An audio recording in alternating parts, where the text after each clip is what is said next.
take that picture that I shared on BCG and share it again Okay. because it bears repeating. What? Oh, yeah. But the best way to do that, that's the that's the best way to do it. Take that picture that I shared on BCG and share it again, and turn my media volume down on my phone. You might need to do that, yes. And copy link, and then go to Facebookity pages. What's crazy right now is that I'm looking at the live stream, right? Ordinarily, I have the room light on as well as my other lights. Yeah. This time I do not. I just have my barn door light and a low light on my desk, and it looks spectacular. Word. Yeah. Word. I think that's the new energy. Also, we may be live, but I'm still not quite prepared. I need to get one thing so I can monitor comments without having to jump from one. That's absolutely fine. Yeah, we ain't start the show yet. That's true. Actually, I don't even have to do that. I could just slide the tab over to my other screen, minimize the sparkle cam like that. Oh, shoot. And then move you over here like that.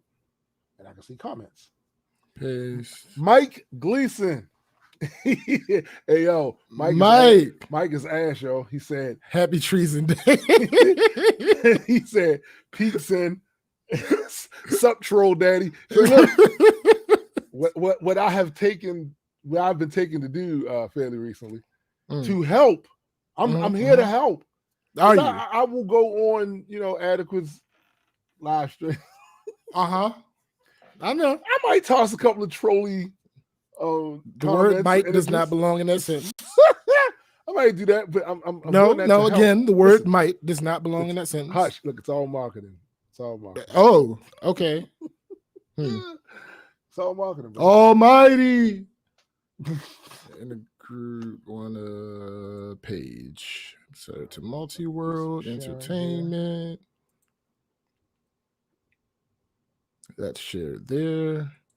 Share it to the Naga District page, which I have no idea who's still on there, but whatever.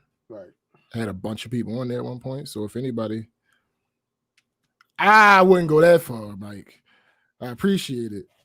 That has to go to, I think that would go to the Jaded Nerd. What's that? The most dapper man in multi-world entertainment. It's probably Jaded Nerd. It's probably culture check. And share it to my page, which my personal page, which makes sense because I did not share the original. At least I don't think I shared the original because it was so late. I didn't share the original one to my personal page, so sharing it now is not redundant. All right, I think we got everything shared. Not quite. I mean, on my end, I know you got to do your, your words and whatnot.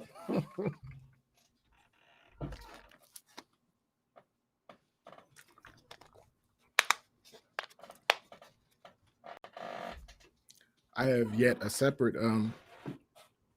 I realized. Hold up. I realized that I have. It makes. Thank you. It makes a lot of sense for me to start putting some of my thoughts in a separate doc that I want to say on these shows. Yep. So that I don't forget anything. I've actually done that on numerous cases, but it depended on the topic.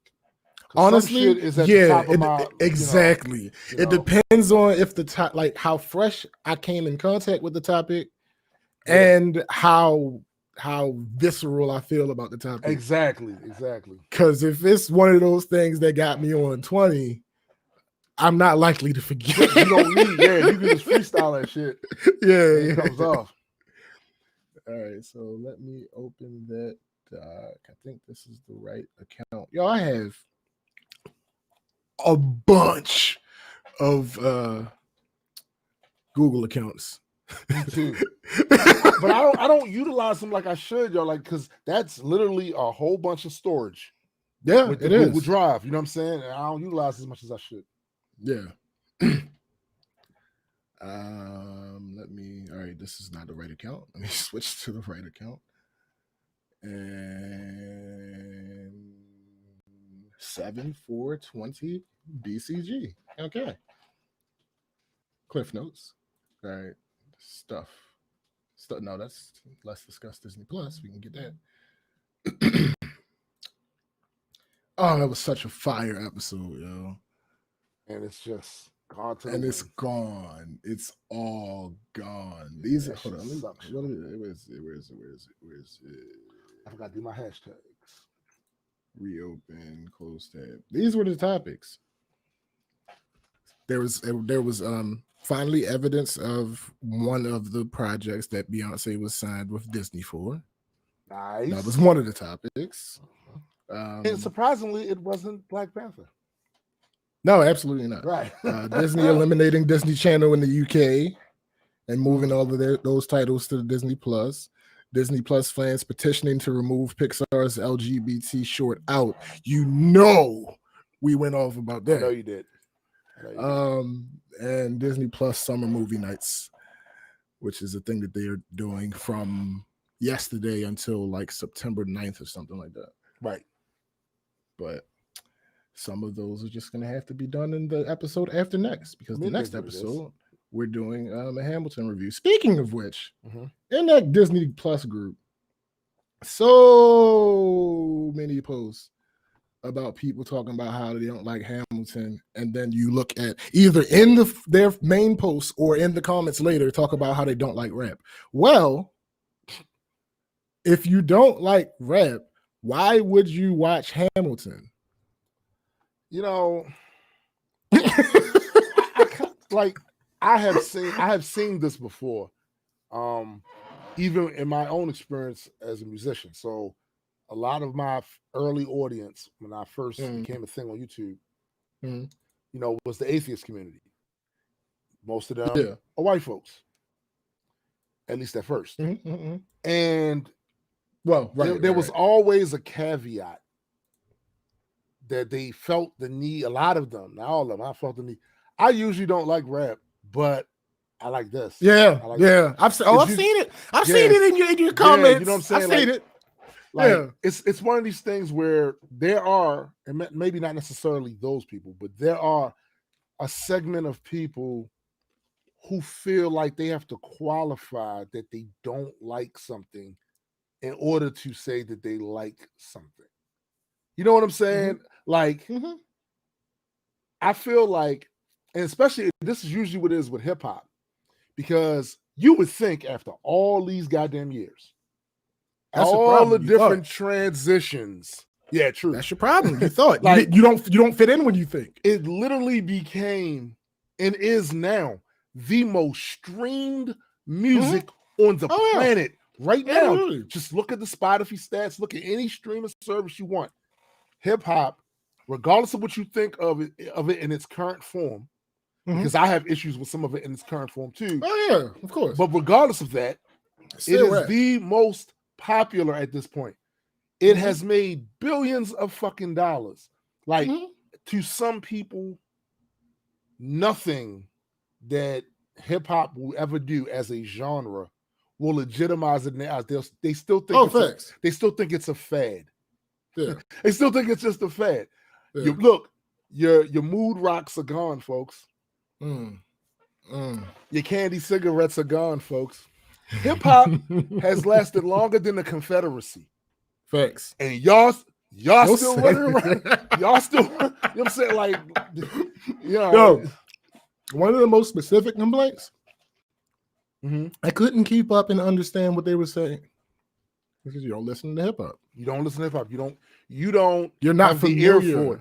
But your ear hasn't been trained for it. And they think, some of them thinks, it's not all of them to think that, but some of them think that delegitimizes it. But trust me when I tell you, There are rock songs. It is one of the most famous Broadway plays ever. Right. That's not. Yeah. Right. Like there are rock songs with that I absolutely love with musicians on there that I can't make out more than 5 words in a verse at times. Yo, one of the most famous rock well, it's punk rock, but still grunge even. Yeah. Smells Like Teen Spirit. Number 1, the song is too. about nothing. Right. There aren't coherent lyrics in the song. Like it's not a through point. Right. It's not linear. It's this just a bunch of scatter. Yeah. This is all. It's one of the most famous songs ever. Like and one of the most dopest. Like just in execution. Yeah. Yo, I remember the first time I heard this song. I was like, yo. First of all, I have never had long hair that would come down like that. Like I had an afro and all that, but I never. Yo, it made me want to just. Oh yeah, that shit is tough. That shit is tough. Absolutely. And the fact that they couldn't understand the lyrics, which, by the way, is not a new thing in music. Right, scat. You know, but when the lights out, it's less dangerous. Here we are now. Entertain us. Right. I feel stupid and contagious. Here we are now. Entertain us. Like what? What are you talking about? He admitted that it's a bunch of gibberish. Kurt Cobain was like, "It's one of the best songs. It's not really." Every time that song come on to this day, I dumb out. Yeah, though the way the shit transitions in from the absolutely. listen, man, that's one of the greatest songs of all time. It is. But again, people have different standards when it comes to hip hop because take a John Dylan song. Yo, you know how hard it is for me to understand what he's saying sometimes? That does not take away the legitimacy. Some of the Red Hot Chili Peppers songs. Facts. But when it comes to hip hop, though, hip hop, no, that legit. We can't have it. Yeah, like we can't have that. It is. Ain't no way. No, we can't. No hip hop. That fed hip hop. That 50-year-old fed. All right, show. Again, I must say, hip hop has the Confederacy lasted 4 years.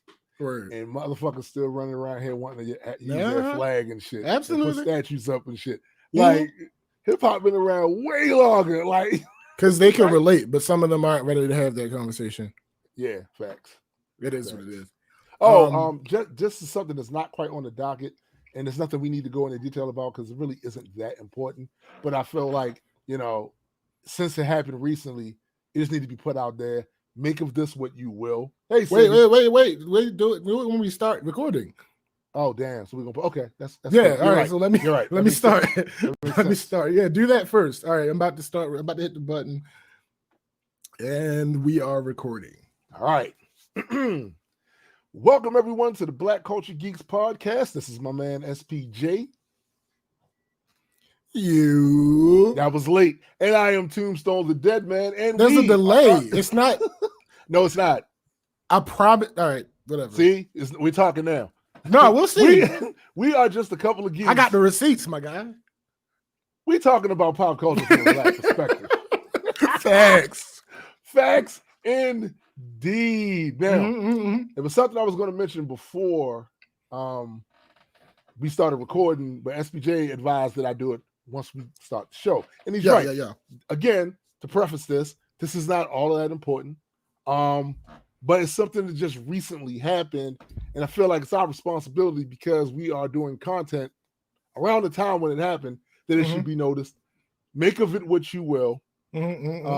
So Donald Trump Jr.'s girlfriend has just been diagnosed with COVID-19. Oh, that's all I just want to put that out there. Damn it! I just want to put that out there. Damn it! That's, man. Like I said, it's not really that important. It's so ironic. It's a bit ironic, It's beautiful. Here's the thing. I love the human condition, right?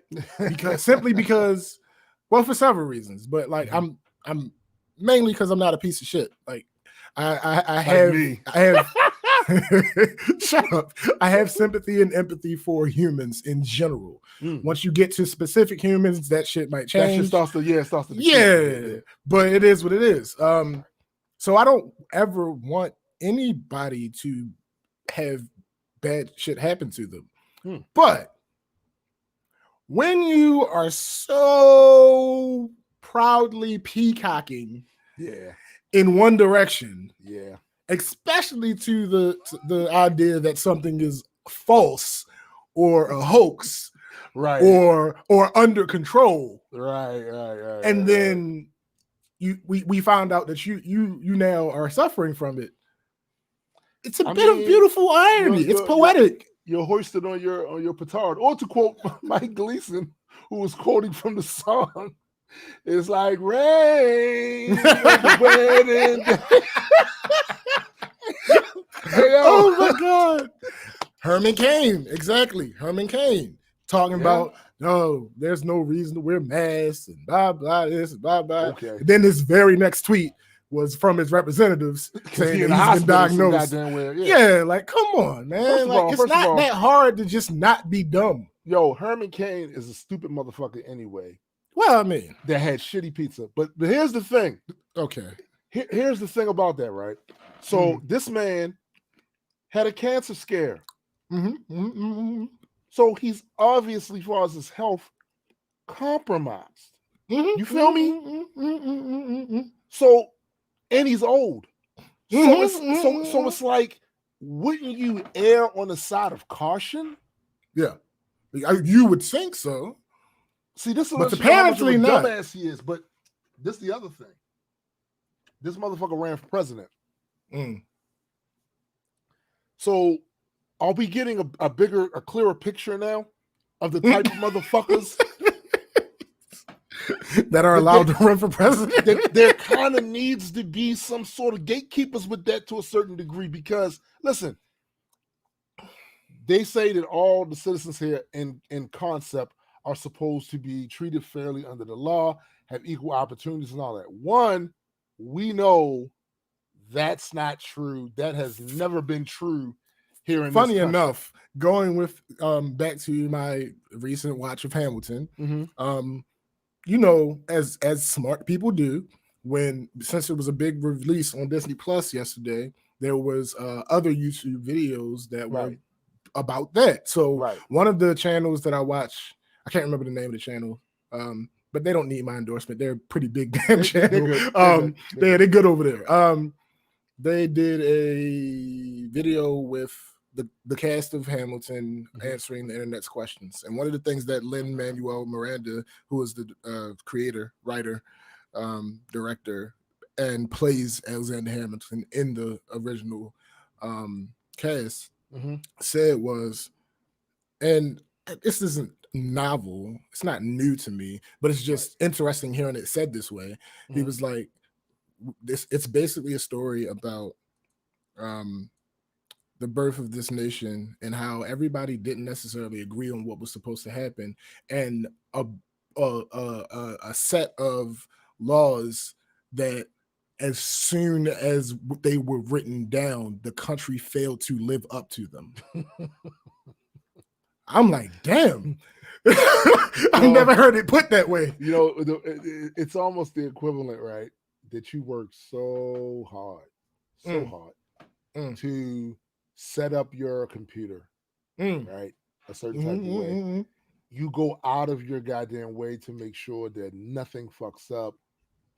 You're telling yourself the entire time you're going to do things right with this new computer and not do little stupid shit that could fuck it up. And then the very first time when you turn it on and decide that maybe you want to switch out an external hard drive for another external hard drive, instead of disconnecting the shit the way you're supposed to, you just pull the USB cord. No, you did all of that. You did all of that to do this. Literally. The exact same thing. It's crazy, man. It's crazy. I found that statement both refreshing, accurate, and like terrifying. Because it's so true. Yeah. He said literally as soon as they were written down, the country failed to live up to them. You see, and again, it's about perception. Something just as, Cindy is crazy. She said at least he has his freedom. Yo, I swear. Listen, this is why one of the reasons you're not being oppressed, people. It pisses me off. What pissed me off about YouTube, yo? That would be a perfect time for me to play some George Michael. Freedom. I can't though because they on some bullshit. That would have been dope. I mean, just I might have been able to. Just a little, you know. But I think we actually could. We just pay a little. We'll look at. We're worried about that later. So Mike says, can I be honest though? If anyone else was sitting in the Oval Office, I don't think Herman Cain does that. I think he basically sacrificed himself on the altar of Trump. That's my point, though. I think so too. Yeah, that's my exactly, Mike. That is my point. What up, sis? Hey, sis. That is exactly my point. Yes, I agree. That's my that's a part of me calling him dumb. It's not that necessarily he made this decision directly. It's that who he chose to follow. Yo, because this motherfucker made it political. Can you imagine? You got a headache. You got a headache, right? And you want to take an aspirin. But then the president of the United States is such a cult leader, and you're following him. He says, man, listen, taking an aspirin is for liberals. Yep. So you walk around with a headache all damn day. You walk around with a headache all damn day. Facts. Fuck out of here, man. I mean, it is what it is. This is the world that we live in. Just so you guys, I know I'm stating the obvious, but we are in so much trouble. But anyway, so much. That's an understatement. I understand. Even with all of your emphasis, that's an understatement. Listen, I understand, right, that humans have this thing we do with our brain. Like, we know that we're going to die one day. And our brain does this thing where it kind of walls that knowledge off while we go about our lives, and we don't think about it all the time. Which is almost necessary. It's necessary to do. And I think this is much in the same way this show, us going about doing our regular shit, us making plans for a future like we think there's going to be. Like, I think that's part of the same kind of trick that our brain is doing. We're going about absolutely. This shit is fucked in ways that even the best fictional writers could not have. It's fucked. It's really fucked. And I would not blame anybody for running down the street with their hair on fire right now. I would not. I really wouldn't. Well, I let me just be the first to guarantee you it's not going to be me. Well, let me be the second to inform you it's not going to be me. Just saying. All right. Let's get into this shit because I think it's going to be a little bit of a longer one today. Partially my fault, partially Roland Martin's fault, but we're going to get to that. So growth is the first topic that I want to address. Growth. Let me get my notes. Your hair has gotten a lot longer though. So shut up. Because it doesn't matter if that's true or not. So I want to talk about growth. So a couple things about growth. My growth personally. These times that we're in. What times are those? End times. pseudo potential revolution times. Oh, okay, gotcha. Have changed some of the ways that I operate. If you are a long viewer, listener, then you know how I tend to operate, and largely that has stayed the same because I'm grown, so I've already done a lot of the looking at things and deciding what I'm going to do, But I'm someone who's swayed by evidence. Evidence doesn't always mean facts. Right. So there are a couple things specifically that I wrote down that I don't I haven't necessarily changed how I feel about, but I do change how I operate about. 4 terms. 1, female. Hmm. 2, black on black crime. 3, racism. 4, angry black woman. Hmm. So, female, my stance has not changed on that because I was never that type of person who used it as a pejorative or substitute for bitch or anything like that. Generally, whenever I said female, I was referring to the lady version of something, and I also used the word male for the guy version of something, and that is one of the complaints that I used to see all the time. But you do understand a lot of people that when you say female, you're not denoting species. You're just correct. Like, okay, it's a modifier. Yeah, because female alone be is a not dog. It's not enough. right. to say Female what that alone is not enough. Right. It's why words like actress exist. But whatever, I digress. I used to be willing to engage in that conversation against people saying this means that. Well, no, it doesn't mean that because I don't. It's not necessary anymore. I'm not. I'm just not doing it anymore. I feel the same way I feel. I still feel the way I feel, but that doesn't mean I can't be mindful of how other people feel about it. Okay, racism. Again, well, no, I'm sorry, black on black crime. Yeah. I used to. Ain't no such thing as black and crime. Yes, there is. But then now it's like, all right, I see what's going on here. I see what's going on here. I've started saying this probably a little bit before all this happened, but there are times when what the fact is irrelevant. Yeah, especially when shit is being used a certain type of way. Absolutely. Context is important. And also, not to hold you up too much, but you start getting into a really weird place with the black on black shit because are you actually saying no one should be killing anyone? Right. Or are you saying blacks just shouldn't be killing blacks? Absolutely. And that's kind of crazy. The thing that changed it for me is seeing all these dumbass black people talking about, well, why black lives only matter when blah, blah, blah, blah, blah, blah, blah. And it's like, shut the fuck up. That's exactly how they say it. I'm like, shut the fuck up. Like, what are we talking about here?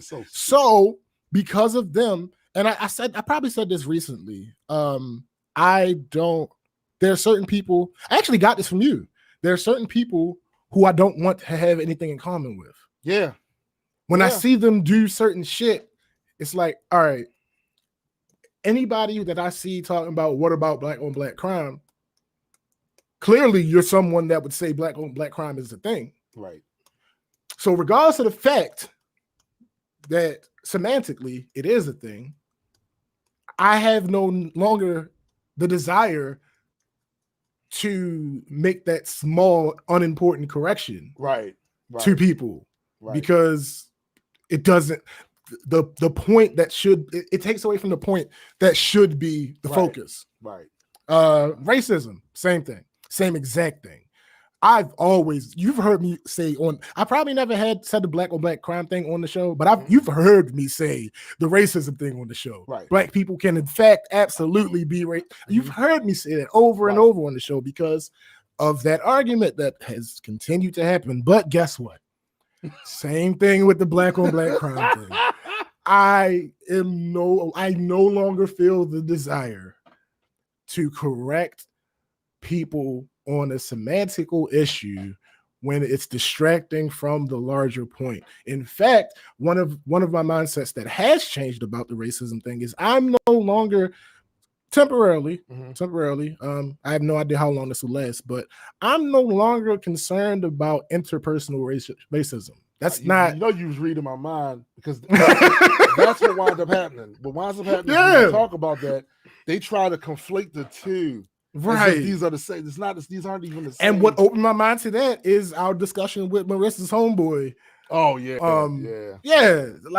I'm no longer concerned with interpersonal racism. It's a real thing that doesn't change. It doesn't. I'm not dismissing it, but for what's going on right now, that's not really the issue. The conversation. I don't care how you feel about me personally. Hold up. Let me ask you this. I'm still punching. Listen. Oh, okay. I'm sorry. Has Terry Cruz's bullshit and how he conveniently misses that the has point helped of the overall conversation. That has helped. That has absolutely helped. Like, that is a part of how I've arrived here. That is absolutely a part of how I arrived here. And ladies and gentlemen, we're gonna go deep into that later on in the episode. We are. Angry black woman. So stereotypes, right? As much as we may hate the negative ones, in general, and it might sound a little contradictory because I'm being semantical again. Just apply the word nuance. Facts. Yeah, apply the word nuance. So, stereotypes exist for a reason. Like, stereotypes are generally not plucked out of nowhere. Right. That's generally not what happens. They come from somewhere, usually anecdotal, and it transforms into a perception. So, and I've never actually made this argument, but it has crossed my mind before this change, where people would talk about the angry black woman not being a thing. And again, I've never made this argument, but in my head, I'm like, I know a couple. See, that's the thing. The way you define shit usually is she's angry. She happens to be black. She's black. Right. You usually don't define it as meaning all black women are this. No. That's not how you usually define it. And this is why I've never actually said it, because I know how it's going to be taken. Yeah. I know that if I said that, people would automatically assume that I meant the other thing. And why is that? Because there have been enough people of bad faith. Enough of them. Way more than enough of them. Yeah. You know absolutely. Yo, for instance, I have a couple, and I'm sorry if y'all come across this. You're going to know I'm talking about you. It is what it is. I have a couple on my Facebook feed that are seemingly never happy. And but the thing is, I understand some of the reasons behind that. So it's not anything to the point where it makes me want to unfollow them. It's not anything to the point where I'm like, they're being unreasonable. And it has nothing to do with their phenotype. You know why they're angry. I have a valid idea. Right. Yeah, I have a general idea of why they could be angry, and their anger is valid. Right. And it's just like, J. Cole and No Name got me like, I'm not doing that anymore. Yeah. I'm just not like. You basically had an out-of-body experience because it wasn't you doing those things. Yeah, but you got to see somebody outside of yourself. That's disgusting. And how it looks. And how that shit comes it's the off. worst. And it it's the absolute worst. And also you get to see how there are people that are completely unaware of themselves. Completely unaware of yourself. All right. Again, I'm not going to say any names because I don't want this to come across as bashing. Right. But the exact example that you just the exact idea that you gave of not being aware of yourself. Yeah. This one of my Facebook friends, she made a post, and she put the post, and her caption was basically all the reasons she doesn't agree with the post. She shared a post, all the reasons she doesn't agree with it. So people, for the most part, there might have been one or two that were a little extra, but for the most part, people were discussing in her comments very like, I can't think of the word, amicably. Right. There was no tension or nothing like that. She kept making posts about it. And in these other posts, the tension got a little bit higher because it's like we were having a conversation and then you went and made another post for some people directly about what I said. Yeah.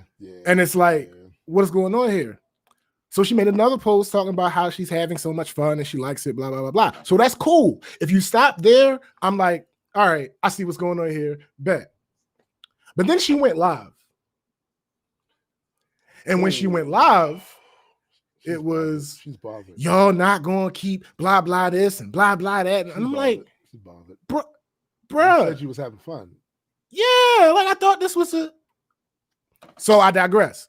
That's an example of like you just not being aware of what you are doing. Yeah, like what is going on here? Oh, I don't. That's actually another plot point in this show that you wanted to talk about with that screenshot. People being unaware. Oh yeah, that they're doing something that you can't see yourself, huh? You can't see yourself. You can't see yourself. Where's your mirror, my guy? Yeah, you got some spinach in your teeth. Like, what are you? Yo. What? Your Freudian slip is showing. Facts. Yo. All right. So. Again, with growth, I've throughout the history of the show, both of us have given some personal stories. Yeah. And there has been an update to one of mine. Your hair's gotten longer. My hair has gotten so long. It's so annoying. Like I don't know. No, motherfucker. So one of my friends, I do not remember if I used her name before, but I will not be doing it today, especially because the point of this is not to expose anybody else. It's about your there will be exposure. That's not the point though. And you can die from exposure. Go ahead. Well, I mean, that's a fact, but that's not the point of my me telling this story. The point is, I brought it up. I brought several of the issues that I've had with her up in the past, and it's a seeming natural conclusion to that.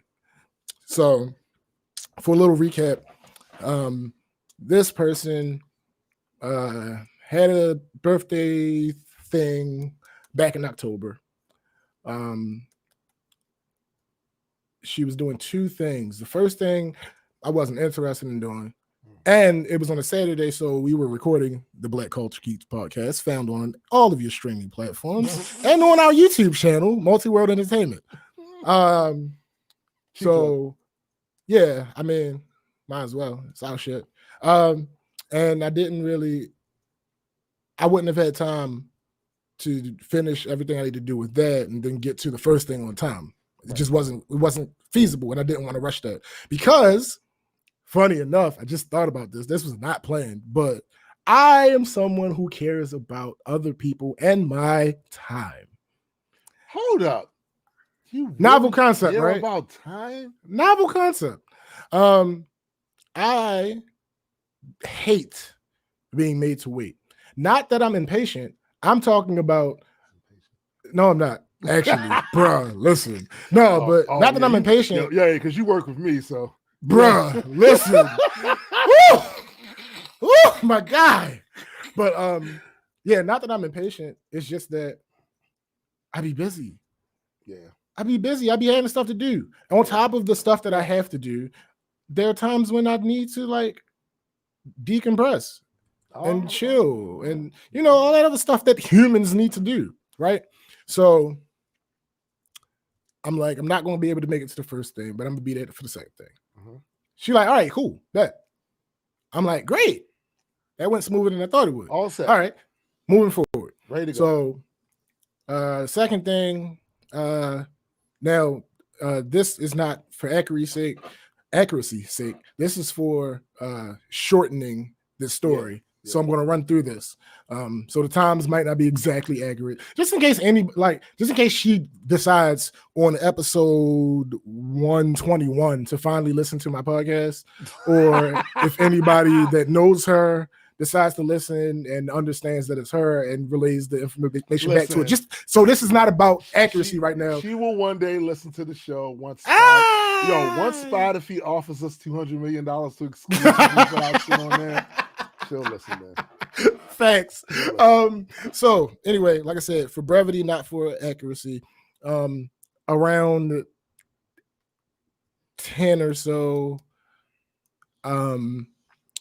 We let her know she let us know she was about to leave the first plan to go to the second plan. Like, bet, we're leaving too. You get down there. I talked to her 3 times throughout the night. At none of these times did she mention any delay or anything like that.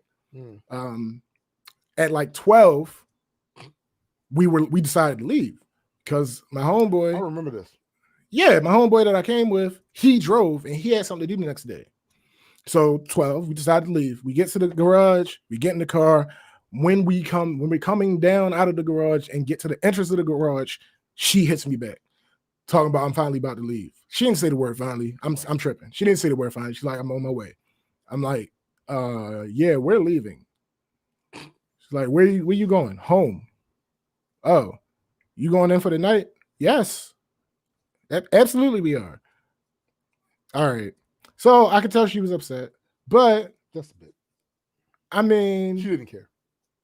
Not that I didn't care, but you didn't care. I was also upset.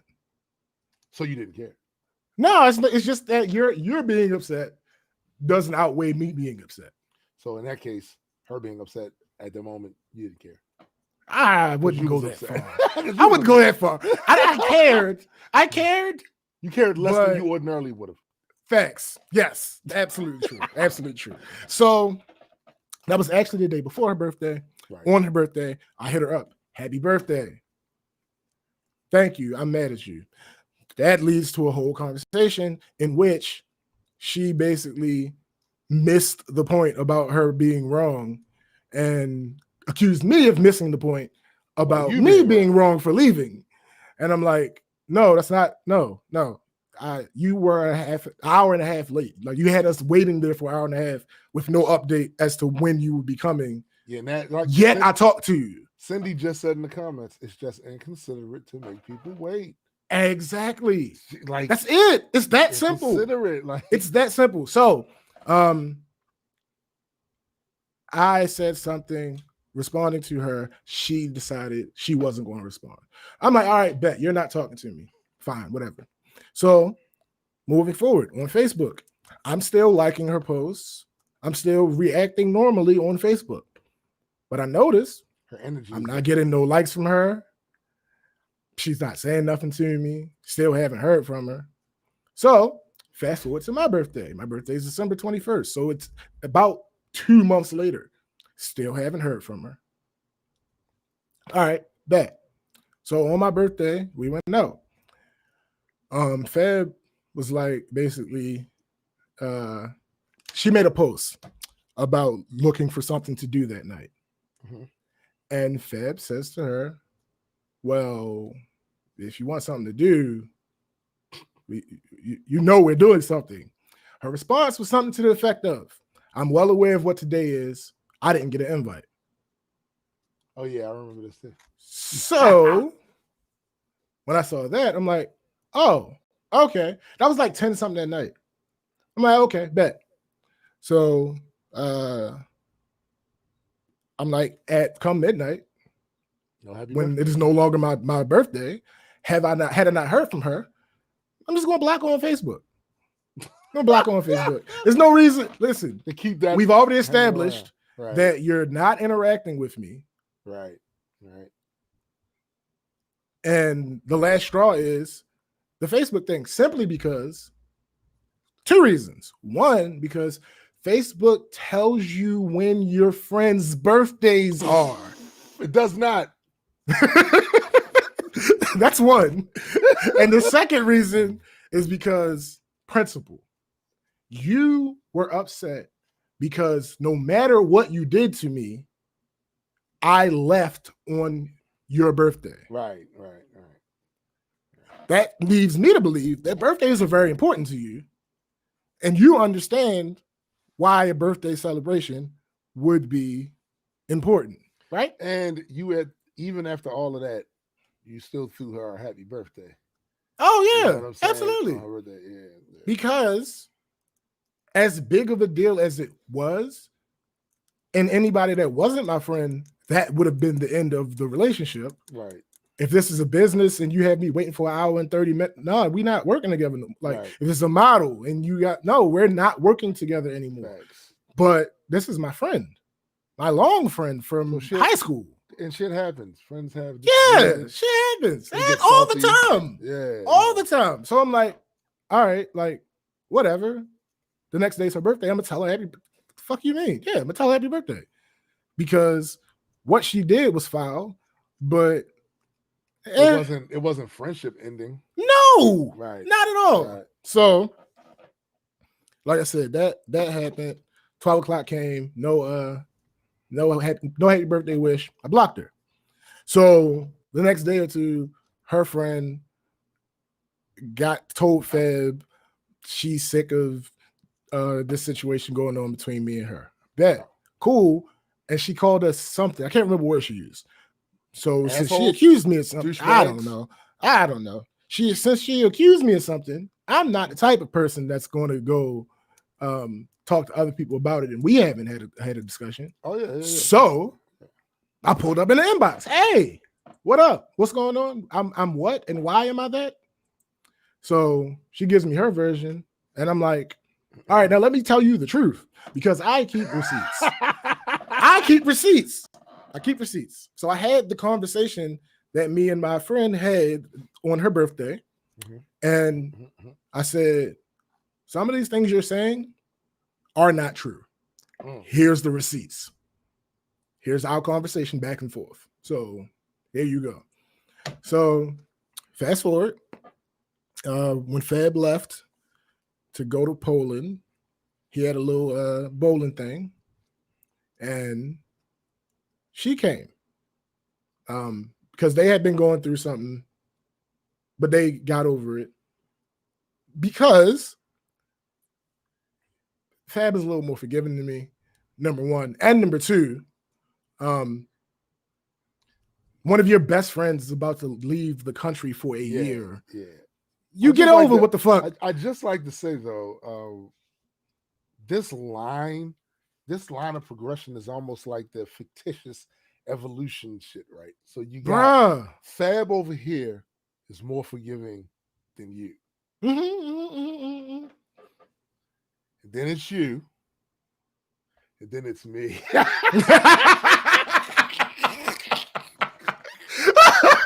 Facts. All facts. All right. So, like I said, Fab had a bowling thing. She came. Didn't say a word to me. Cool. Yes. Well, I wasn't mad about it. Like, it is what it is at this point. Right. She has autonomy. She can speak to whoever she wants to. And I'm very firm on this. This has nothing to do with her. If you are entering a space, you speak to people. Yeah, absolutely. That is how I was raised. Yeah, same here. I can't speak on how anybody else was raised. That's how I was raised. I mean, that's space. That's almost any space except for the bus. We don't do that. Yeah, that's different. Yeah, that's different. We don't do that in Baltimore. We don't do that. Yeah, no, that's never been the case ever. I mean, I've seen people do it when I was down south. Yeah, when I was first. I've seen people do it in Baltimore. That's crazy. But, they must be from down south. See, that's what I'm saying. So I don't consider that rude, though. Right. That's not as personal a space. No, like, it's not. At least not for us. It's public transportation. Like when you walk into when you walk into the bank, you don't speak to everybody that's in the bank. Some people do. You do if you go down. Yeah. If you go down south. That's what I'm saying. Like, it's different. Different strokes for different folks. Yeah, hold up. It smells like a combination of farm hay and zoo dirt. We are not down south, goddammit. It's napalm. Napalm's here. My man. What up, Paul? What up, Paul? Zert. Shut up. So anyway, so that happened. Whole night went by. Not a word. Right. Cool. Fine. It is what it is. You've made your decision. Right. My entire time, during this entire time, my stance was the same. Right. I'm good. Like, if she decides to either admit she's wrong, because she has a horrible habit of never admitting she's wrong. This is the same person that instead of admitting she was wrong about two different definitions for words, she yeah. left the building. Yeah. Literally left the building. And you didn't, instead of admitting it. Basically, you were with all things. So yeah. she came in. I mean, it is what it is. To mind my business. So notoriously not about to admit that she's wrong. Right. Even to the point of during arguments, she's actually said, y'all so stuck on somebody admitting being wrong. What? Anyway, regardless, not important. This is not about bashing her. This is not about bashing her. So anyway, the next, I know, right? Next thing.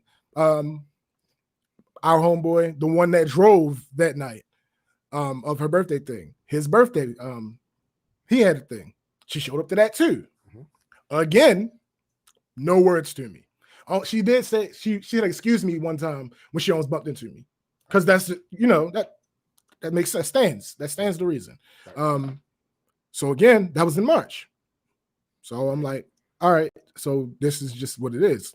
All right, cool. So last week, I get a text message. And the text message reads,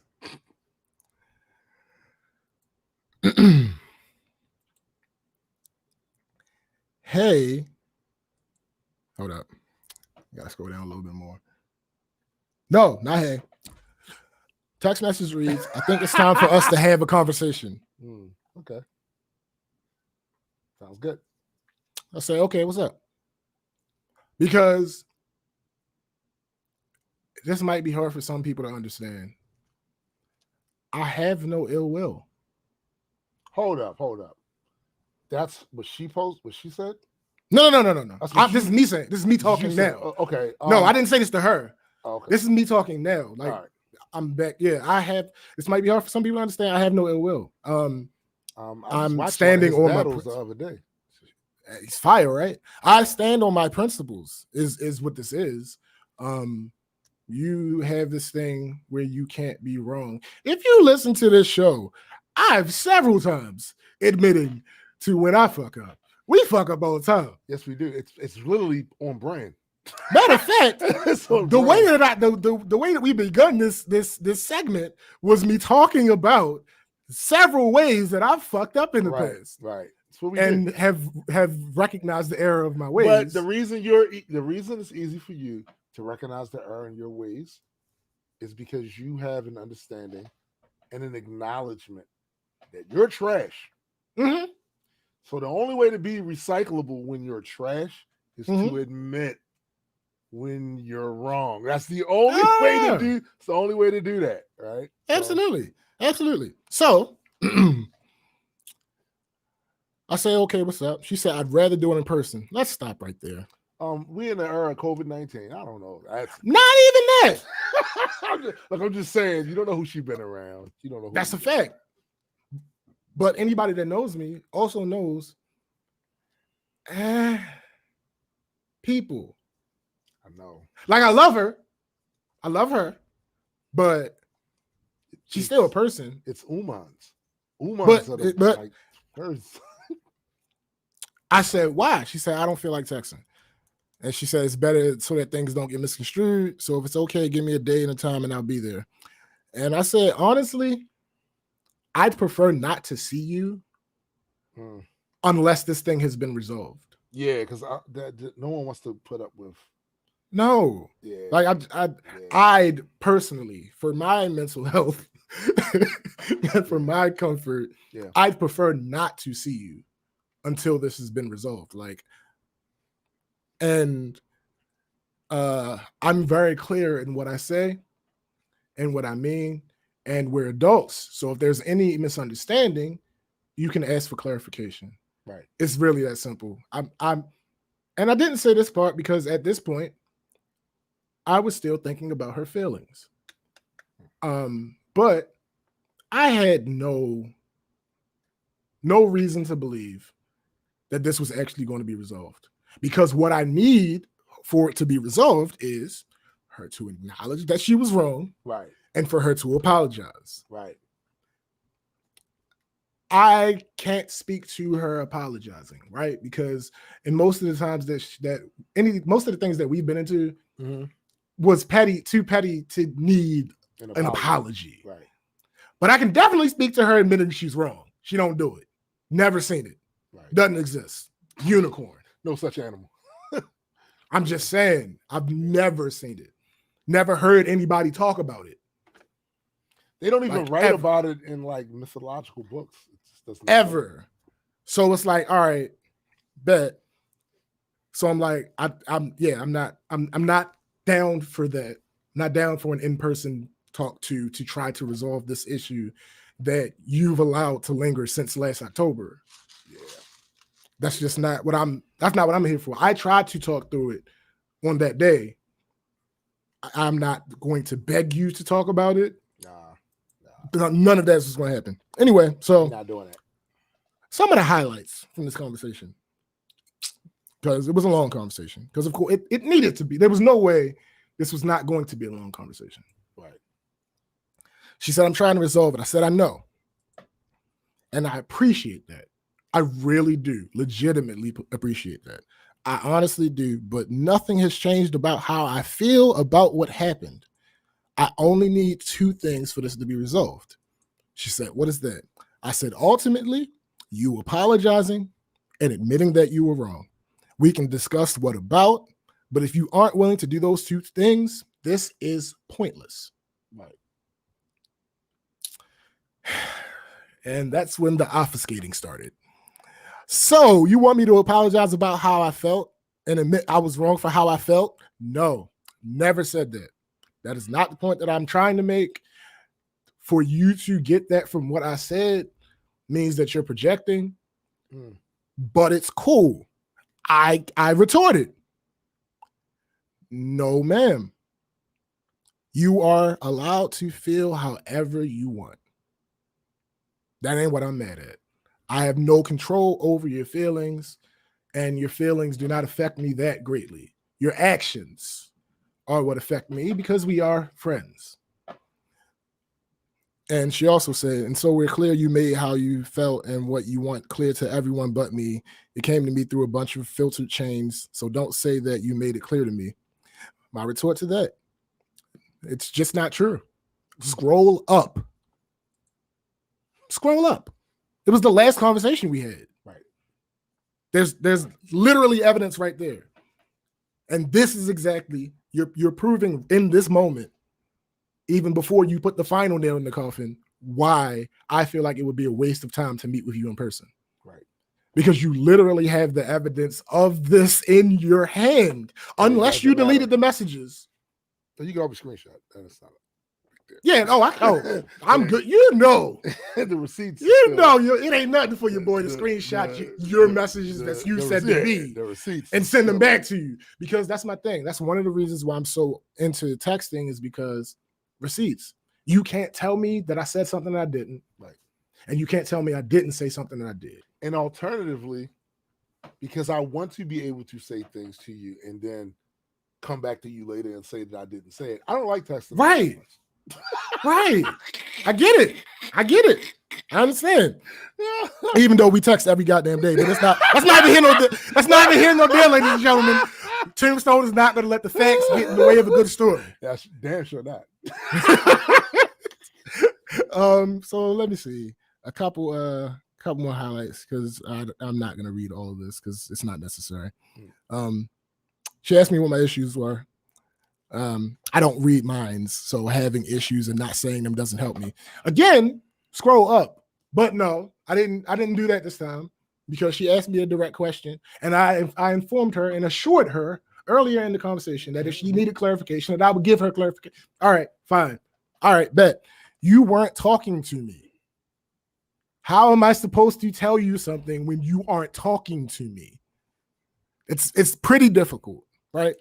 It's difficult, and also, okay, so yes, theoretically, you could have walked up to her.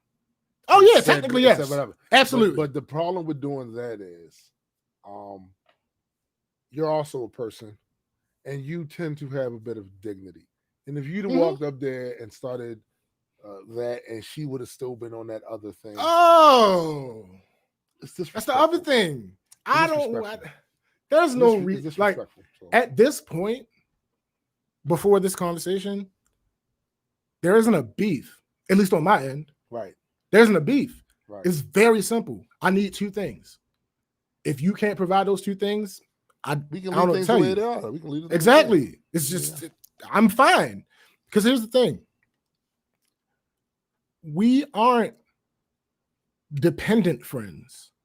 Right. There's the amount of things that either of us do for the other is fairly equal. Right. So as much as I'm sure that me not being in her life doesn't affect her, it's the same over here. Right. Like, not to say that I don't love her and miss her as a friend and all that of it. Of course. But I have a couple other friends. Mm-hmm. There's really nothing specifically about her that, like, I don't want to. Life will go on. Yeah, basically. So I said, you having us waiting for an hour and a half while continuously saying you were on your way was shitty. Very much so.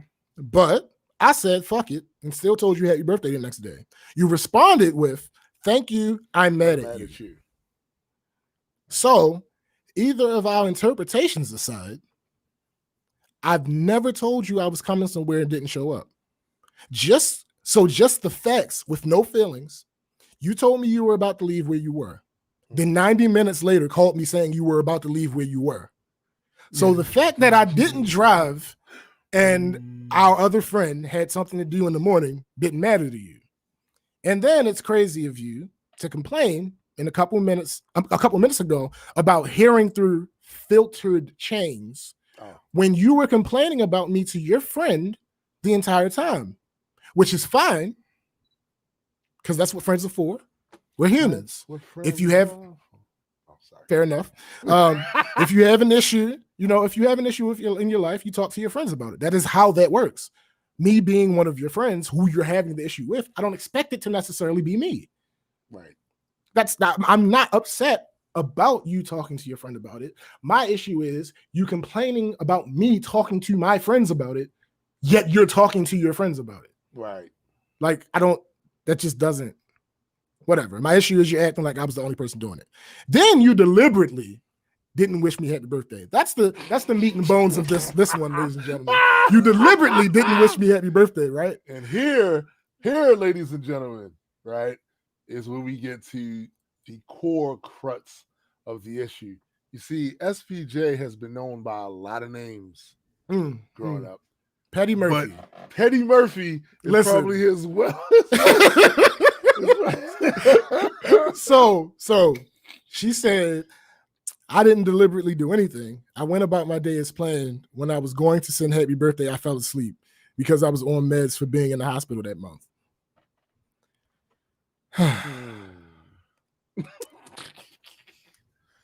So did we just sigh at the same time? So my response was simply like, yo, you had a whole conversation with Fab about you wanting to go out the night of my birthday. You said you are verbatim, I know what today is. I wasn't invited. Yeah. You said that on Facebook. Yeah. I saw it before I blocked you. It's like, and I'm like, this is not about bashing anybody. But when people don't act in good faith, that's it. I don't see a reason why the friendship should continue. Because if everything else is all things even, what you do for that person, what that person does for you, the only thing that's left at that point that would separate you two is a lack of good faith. That's it. That's really the only thing that, That's it. Yeah. So I said you have a problem admitting when you're wrong. It's just usually small stuff, so it's fine. But no, you fussing at me when I reacted in a way that you claim to understand in response to you doing something wrong and then deciding the issue was resolved because you no longer felt like talking about it, is not okay. No, it's not. She said, I know I talked to him and the plan was to text you until I fell asleep. And I didn't say it was resolved. Blah, blah, blah, blah, blah.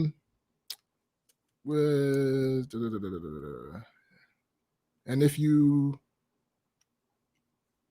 Oh, she said if you would have actually let me come back and talk, I would have been able to explain what happened and what took so long. No, nobody stopped her from talking. At any point. I was sitting there trying to recollect the point in the story where you said you prevented her from doing something. I don't see Yeah, but anyway. Yeah, she said, I know I talked to him again. The plan was to text you until I fall asleep. And I said, yo, my birthday lasts the whole day. Planning to do it. You don't have one of those half-day birthdays like everybody? No, they knew. That's crazy. I was giving mine before they started handing those out. Yeah, I've thought several times to go back and try to get the half day. Yeah, but I don't think it's worth it. I don't think it's worth it. So I'm like, yo, my birthday lasts all day. Planning to do it later sounds like a cop out. Why not do it while it's on your mind and you're on the phone? She said, because it wasn't on my mind the whole day. Oh. I said, yo, you just ignored the question I asked you. What? Why not do it while it was on your mind? What? You were having a conversation about it on Facebook at like 10 p.m. Were you trying to wait until it was 5 minutes left in my birthday to say something? So she wouldn't have talked to you for a long period of time. That's kind of smart. That would have been fine. That's kind of smart. That would have been that. Yo, low key. I'd have been like, all right. Just want to get this in real fast. You got it. 5 minutes left. I got to go to bed because I'm kind of tired. Hey, birthday, you got it. I'm out. You got it. You're right. Honestly, I'd have been legitimately. Had she even done that, this wouldn't be a thing anymore. Don't get me wrong. I'd have been on her ass even more than normal whenever she was wrong again and didn't admit it. Yeah, of course. And I'm talking about the small stuff now, because when you do it with small stuff, there's a possibility that you're only doing it because it's small stuff, right? But now that I have proof, that you're doing it with stuff that's important to you. Yeah. It's I don't want to psychoanalyze anybody because that's not my field. I don't really have a field. But what it sounds like is there are some other issues there. Oh, I'm certain that may have happened. I have a theory that I cannot talk about on air. Of course, but yeah, I have a theory. I'm fairly certain. At some point in this person's development. No, I think with me. I think there's there's another issue with me. So listen, I completely relate. You know why? Because amongst the circle of friends and family members that I grew up with, I was known to be right. Because my metric was different than theirs. That's so funny. How I went about figuring out what I thought was true or not was different than theirs. Facts. I was a little more prudent about making claims. Yeah. So as a result, when I'm wrong and they get to catch me before I can admit it, they go off. It's a party time. It's party time. Oh, yes. Yeah. Yo, I try not to say this because I've been trying to find the non-douchey way to articulate this. I don't know that there is one. I don't think there's a way to do it. So I'll just say it with how I've come to think about it more recently. I'm usually expressing correct things because of how I go about thinking things. That's not to say I never have incorrect thoughts. No. At all. I just tend to not express those. I think what it is you're just a bit more prudent. Like That's I don't like making certain ways people make claims. I'm talking to layperson. Yeah. If you're a part of the skeptic community, that's different. Yeah. You kind of understand this. But the way certain people make claims, they jump out the window like complete. The evidence, the 35th floor. Is so scant. It's like dust, and they will take and make connections to that shit. and Yo. pull from here, pull from there, pull. And I'm like, I saw this post in that debate group today from a black person saying, all y'all super woke people that don't want to celebrate July 4th because you aren't free. Mind you, not one person has said that. But anyway, that who don't want to celebrate July 4th because you aren't free. Why do y'all care about getting a holiday pay for it? That's the what dumbest. The fuck is wrong with you? This is what I mean by pulling shit. Look, I'm like, yo, you dumb. You are one of the dumbest people I've ever met. Marissa says in the comments, OMG, my family hates it so much when I'm right. They do whole gymnastic routines when they perceive me to be wrong. Yo, that's how it goes. They start dancing. They start doing end zone dances. That's how it goes, yo. Yeah, it's crazy. That's how it goes. And all it is you're just more prudent. That's it. I try to not put out misinformation. Right. Like that's me. Like, yo, I don't want to be the fountain of misinformation. I also don't want to draw certain conclusions on shit that's too open-ended. Like, there's not enough. Give me some more. And I do that shit to my detriment sometimes. Yeah, facts. But I'd rather err on the side of caution. Right. Because I don't like making apologies. I don't like. See, here's the difference. I don't like admitting when I'm wrong. I don't like it. So you try not to be wrong. So I try not to be wrong. And yo, that to me is the key part of that, right? Because it's a lot of people, and I've said this on numerous occasions, that they want to be thought of as informed, aware, intelligent, whatever. But they don't want to put the work in, right, to actually give us some precedent to look at you and say, yo, this dude or this woman, she's on the ball, right?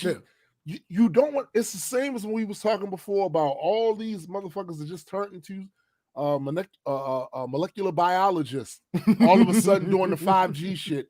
Same motherfuckers that sat in class and got a 30 for their final grade in science, and then laughed at the dude next to him because his grade was 85 and up. Yeah. And didn't think none of this shit was important when they went to school. So by the time they left school, they ain't took no time to think about this, right? And then all of a sudden, something takes place in a current event, pop culture, whatever, and they're off here spewing this shit. Right. And then when you say to them, yo, none of that shit's true, none of that's backed up by facts, they get offended. Why are you offended when you spent your developmental education gathering years not giving a fuck about education? You just produced a big bowl of drool. Doesn't it track that the person that actually did it would be right? Right.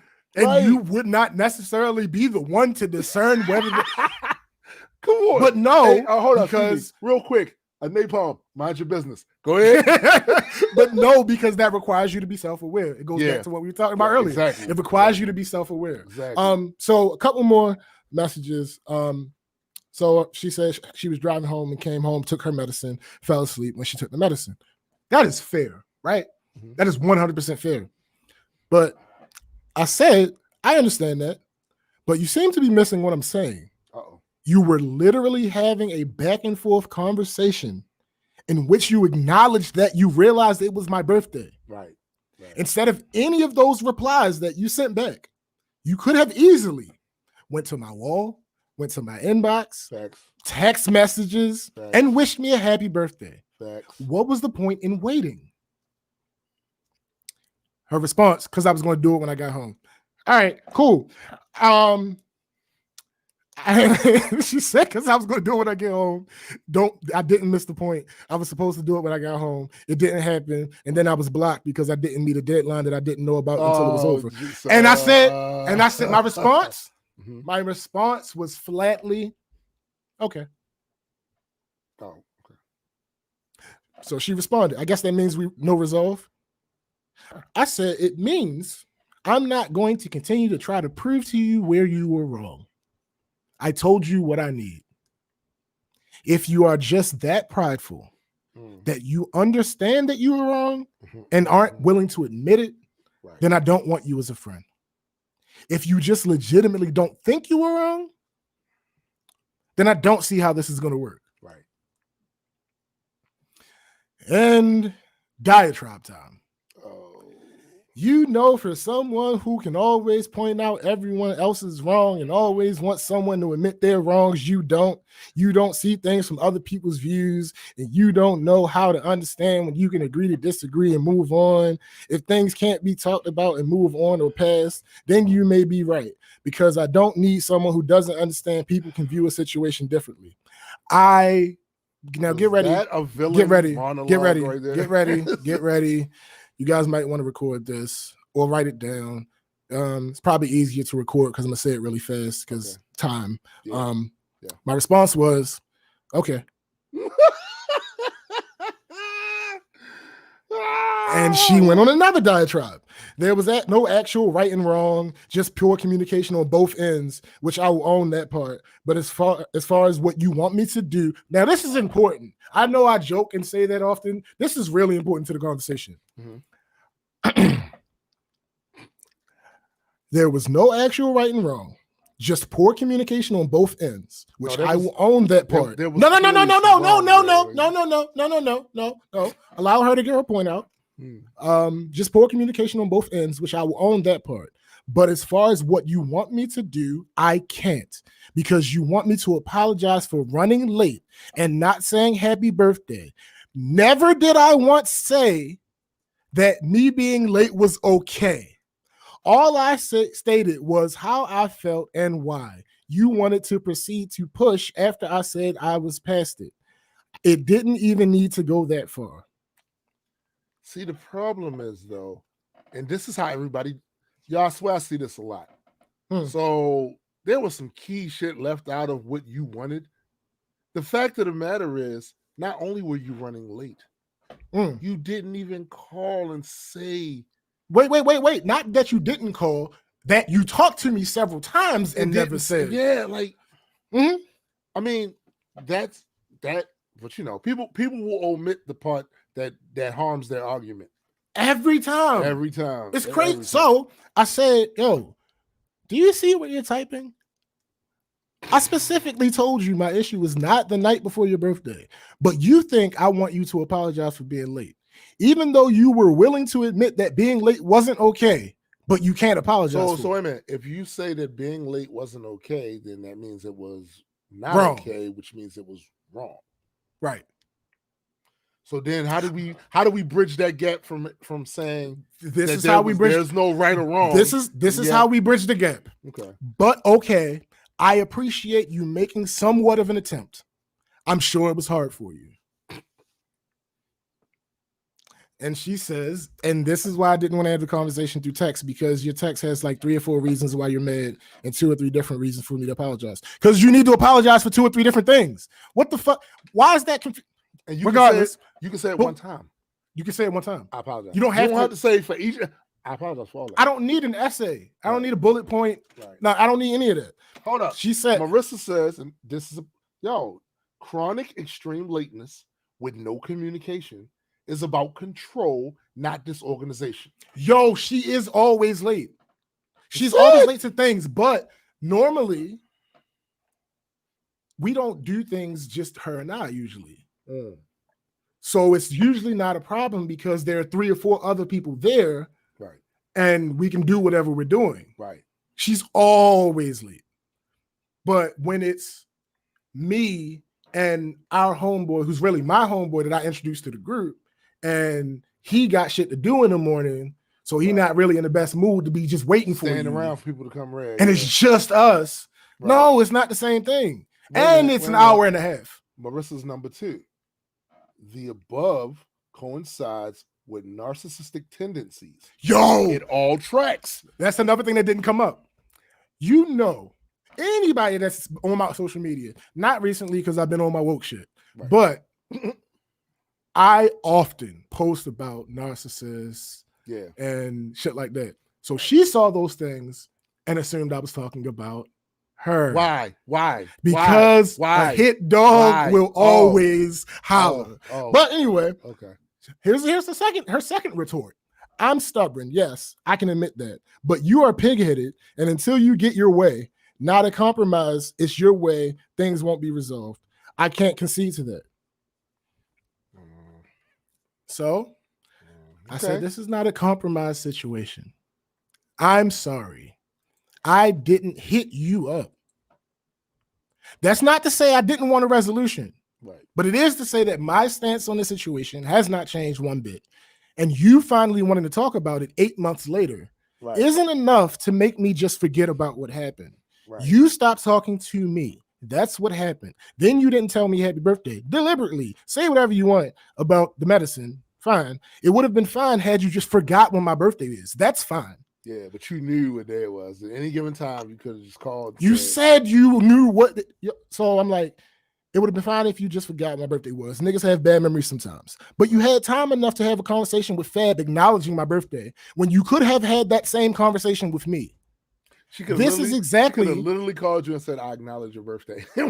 Right. And I would, and the assness in me would have accepted that. I'd have been like, yo, good for him. Good for him. So I'm like, yo, this is exactly why I didn't want to have this conversation in person. I knew it wouldn't be resolved. Yeah, and it doesn't. So I'm supposed to waste gas or do whatever we need to do to come together. Right. For this. Which I know is not going to be any resolution. Yeah. And I said, like I said, I appreciate the attempt, but we are who we are. Yeah. So and she said, I don't resolve shit through text. What? All right. I told you that the messages literally go in circles. Even as I reread them, they go in circles. They again state multiple reasons for me to apologize, but not one definitive thing for me to apologize. That made no sense. Of course it doesn't. She's a teacher, by the way. Anyway, again, first thing I stated is that text would be misconstrued, but thank you for entertaining my conversation, thinking that blocking me is funny in almost 20 years of friendship that I guess means nothing. And my response, and again, you might want to get your notes out. It's a complicated one. My response was, "Oh no, wait, whoa. Okay. You got your pen. Okay. Yeah. All right, great. My response was, you ready? Yeah. No problem. That's it? Yeah, that's how that conversation ended. Dope. Because like I said, I was well aware. Not only am I trash. Sure. Not only am I super observant just about shit in general. Right. But this is also somebody that I've known for 20 years. Exactly. I knew that this is how this conversation was going to go. Right. I was well aware. That is why I did not waste my time to try to meet in person. It did not make any sense whatsoever. Waste the gas. Right. You didn't want to see the facial expressions of someone in denial about certain shit. Come on, bro. It's not. But I say all that to say, again, tying back into growth. Sometimes people grow apart.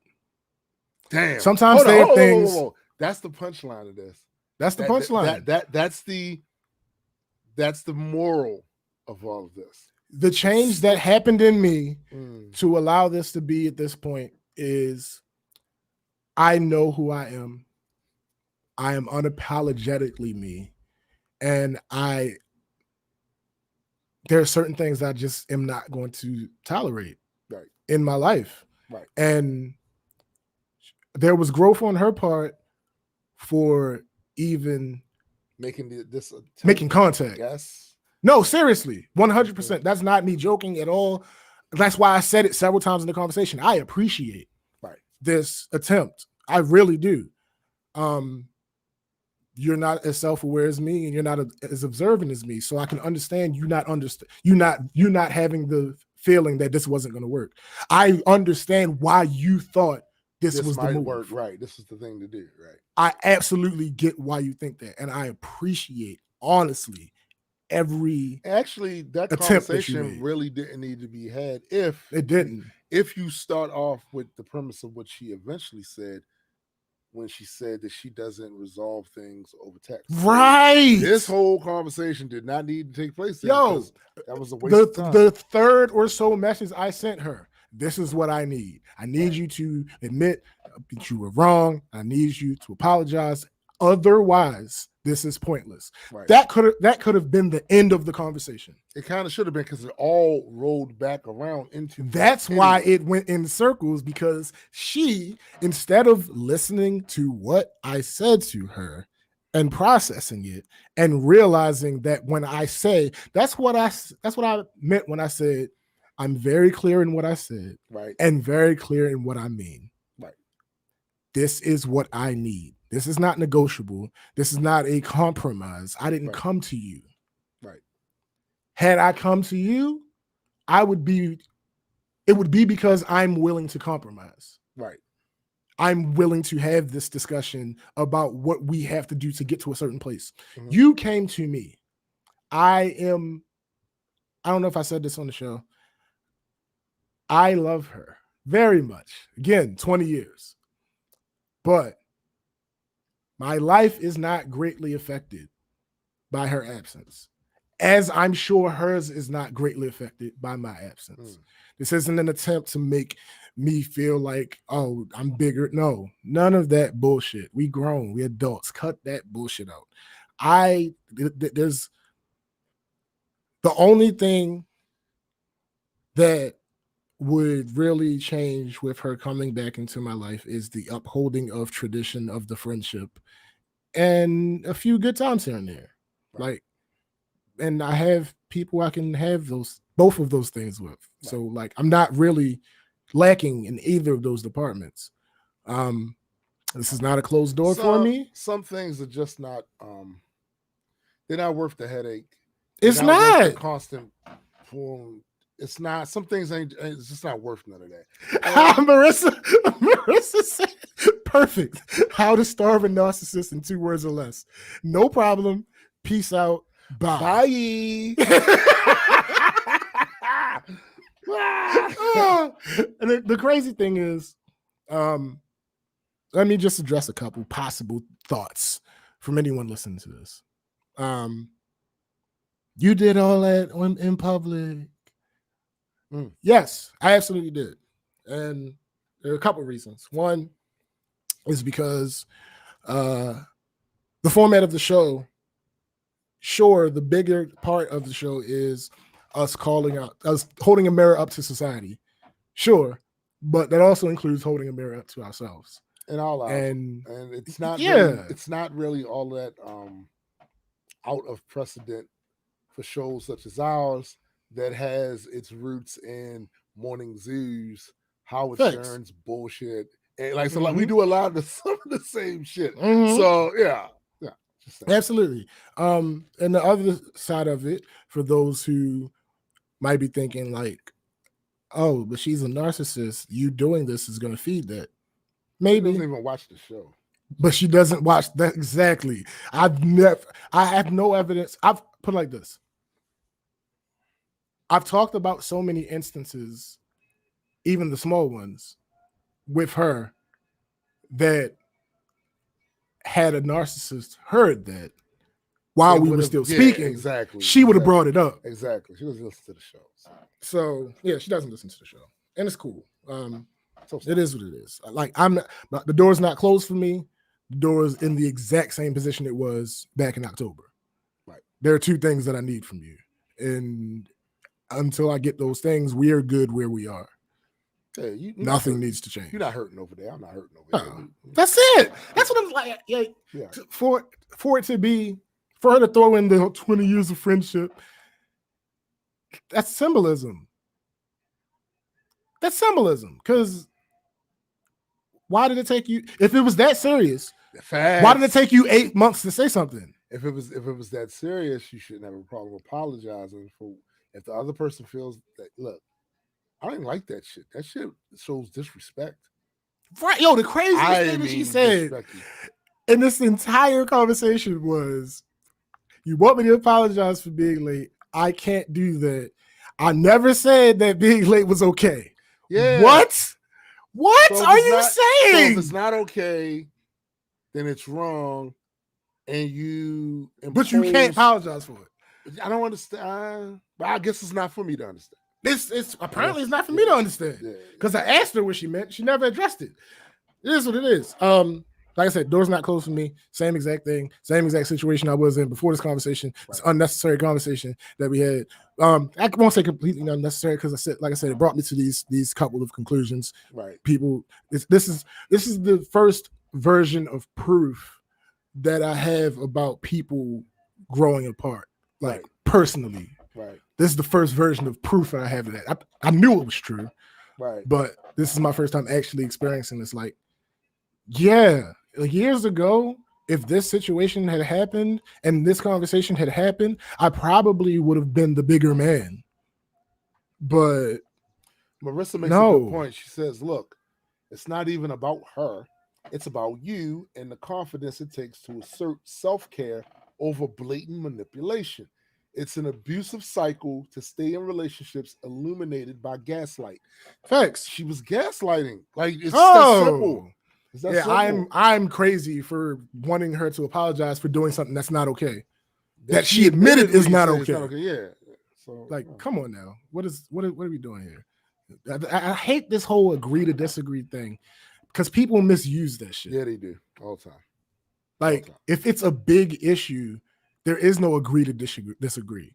If it's a central issue that's affecting the two people involved's relationship, it's not an agree to disagree thing. Also, I don't know, when you break down that phrase, you're really not saying anything. Yo, it's just like the apples and oranges thing that I said to that dude on your comments. Right. Like, they say you're comparing the apples and oranges. Like, a smart person realizes they're both fruit. Right. Like, listen, let's just agree that we disagree.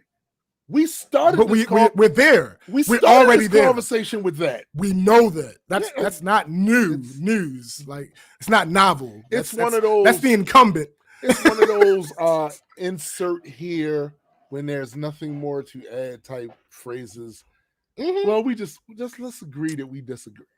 Funny enough, relating to what you just said, I had a back and forth with somebody in one of the battle rap groups about somebody made a post about Rex and his outfits that he be wearing. Yeah, right? I saw that. Yeah. So I'm like, why are niggas so concerned about what this other nigga is wearing? Like, so it's weird to me. Here's the thing. It's extremely weird. But just a small caveat.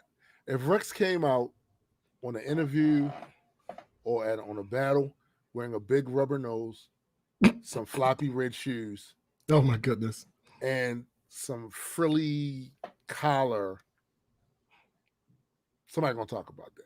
But see, I submit to you, sir. Piece. No. We're not even gonna call it extreme. I submit to you, sir, that is a fact. I also submit to you that is more about that's all right. So on the spectrum of image and outfit, right, that's way closer to image. Right. It's not just an outfit he decided to put on.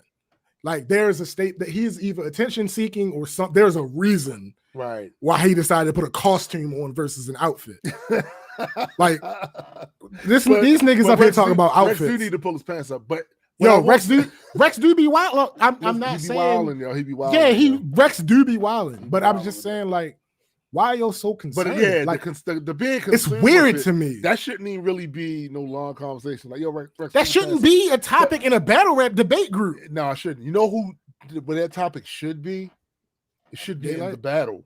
Oh, it should be literally. If I was battling Rex, that's right. I'm going there. Right. I'm like, my nigga, absolutely. You are mooning the crowd. You wonder why they boo at you when you moon them. Like, that's why. But that's the whole. Facts. So we were going back and forth, and during the conversation, there were a couple things that I said to him that didn't really require a response. And he responded anyway. So I knew that he was stop it, Mike. Mike's right. Yo. So literally, like, 1.5 minutes or so after you left the meeting, Yeah, that topic came up for one of the unpopular opinions. I knew it. So we're gonna talk about that. But anyway, so You're right. You're back and right, forth- though, Mike. Go ahead. No, you're not. You're incorrect. You're completely. But anyway, so we're going back. So I realized he's one of those people that has to have the last word. So I realized though also, and this is me on my Facebook terrorist shit. I also realized that if I said that, Right. he would easily just accuse me of it. Of course he would. So what I did was I just kept doing it You're until a he hyena. accused me of it. You're a hyena. And he, sure enough, like clockwork, he accused me of it. And I just said, no, I'm not. And then we kept going back and forth. And I would just simply revert back to like one word responses like, okay. Cool. And then he would be like, all right, bet. And I'm like, bet. Like, all right, so we have understanding. There's nothing for us to talk about no more. Right. Okay. You apparently believe that his choice of clothes is worthy of a conversation. I do not. So okay. Yeah, it's absolutely, it is what it is. But anyway, let's get to the shits. Shits and the giggles. Actually, Look, hold up. Look where we are again. I know all of you can see that on the docket. You got it right up there on the screen. Look where we are again. Terry.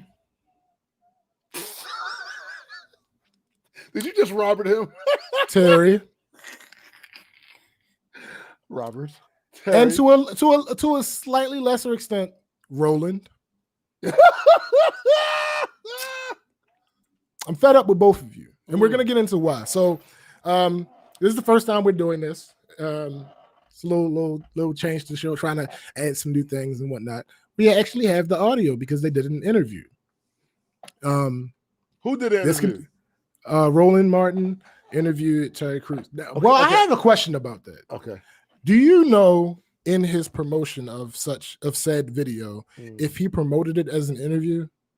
Well, I don't know that because I caught it just in my YouTube on my YouTube dashboard. Also, when he explained the way he got the conversation, he literally just hit him up and said, "Could you come on the show?" It seemed like to me to be something that wasn't planned that far in advance.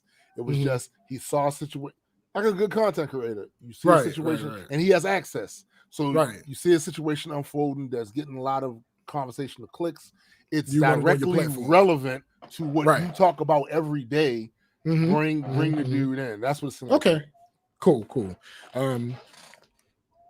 So that did not help me at all. But at least for those of you that haven't been keeping up with it, Terry Crews, we talked about it last week, made some ridiculous statement about we have to ensure that Black Lives Matter doesn't become Black Lives Better. Horrific grammar, by the way, for the hashtag. But anyway, so he was catching heat from a lot of people in the Black community, and Roland Martin, who has his own news platform outlet, allowed him to come on there and gave him 35 minutes to express himself with some pushback because this is a conversation supposed to be minimal in there. It was minimal. Yeah, he let him talk, but there might be a reason for that too. But I think I thought about, because being who I am, not as a person, but like my role on the show, I produced the show, so I had to sit through this interview more than once. Right, of course, me too. So doing that and cutting it up and all that other shit, I kept looking for outs for Roland. One of them that I came up with is very similar to something that I do. Is basically giving people enough rope to hang themselves. Right. I don't think that's all of it though. I think the part of I was about to say I don't like that as an excuse for how he treated Terry. Part of it is, and I've seen this before in other news outlets. Part of it is a push and pull between being an advocate and being a journalist. I've seen it on talk shows before where I have heard this journalist talk about these issues before, and I clearly know what their stance is. They have somebody come on their show that has a completely opposite stance. So it's a push-pull of I gotta let him talk because the journalist in me is he has to be able to say what he's trying to say. But if I constantly interrupt him when he's saying some bullshit, then the appearance will be that he came out here to get. I brought him on the show only to attack him and not really give him a chance to say what he was going to say. And what I would submit Terry, I understand and agree with that push and pull. However, I absolutely agree with having Terry Crews on the show just to attack him. Oh, absolutely. That's why he should 1,000%. He should come on the Black Culture Geek show. And that's why when you mentioned when you mentioned putting parts of it on here, I was like, we're gonna have our own interview with Terry Crews. Absolutely. We're interviewing Terry Crews and a little bit of Roland Martin. And let's just get into it. So let's do it. This is how the conversation started. So Terry, so you just, has your publicist just driven to the house and stolen your phone? All right, so I'm fine with that opening because it's the opening.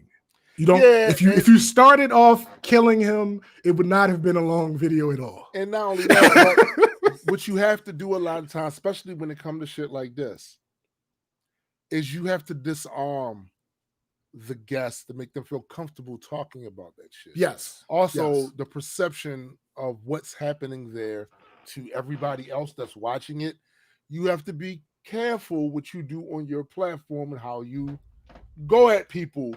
Because it feels like to me, he was, I don't hate this man. I didn't bring him here because I hate him. Right. We hate him, but that's not what Roland was about. I get it. And my thing about it is I absolutely understand.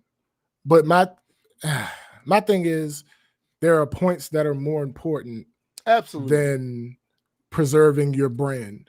Absolutely. And I feel like that's why I felt let down by Roland. That's why I said I wish Jamil was on. Because that's not her show. Right. And she, even though I don't agree with everything she says, she don't hold back. Right.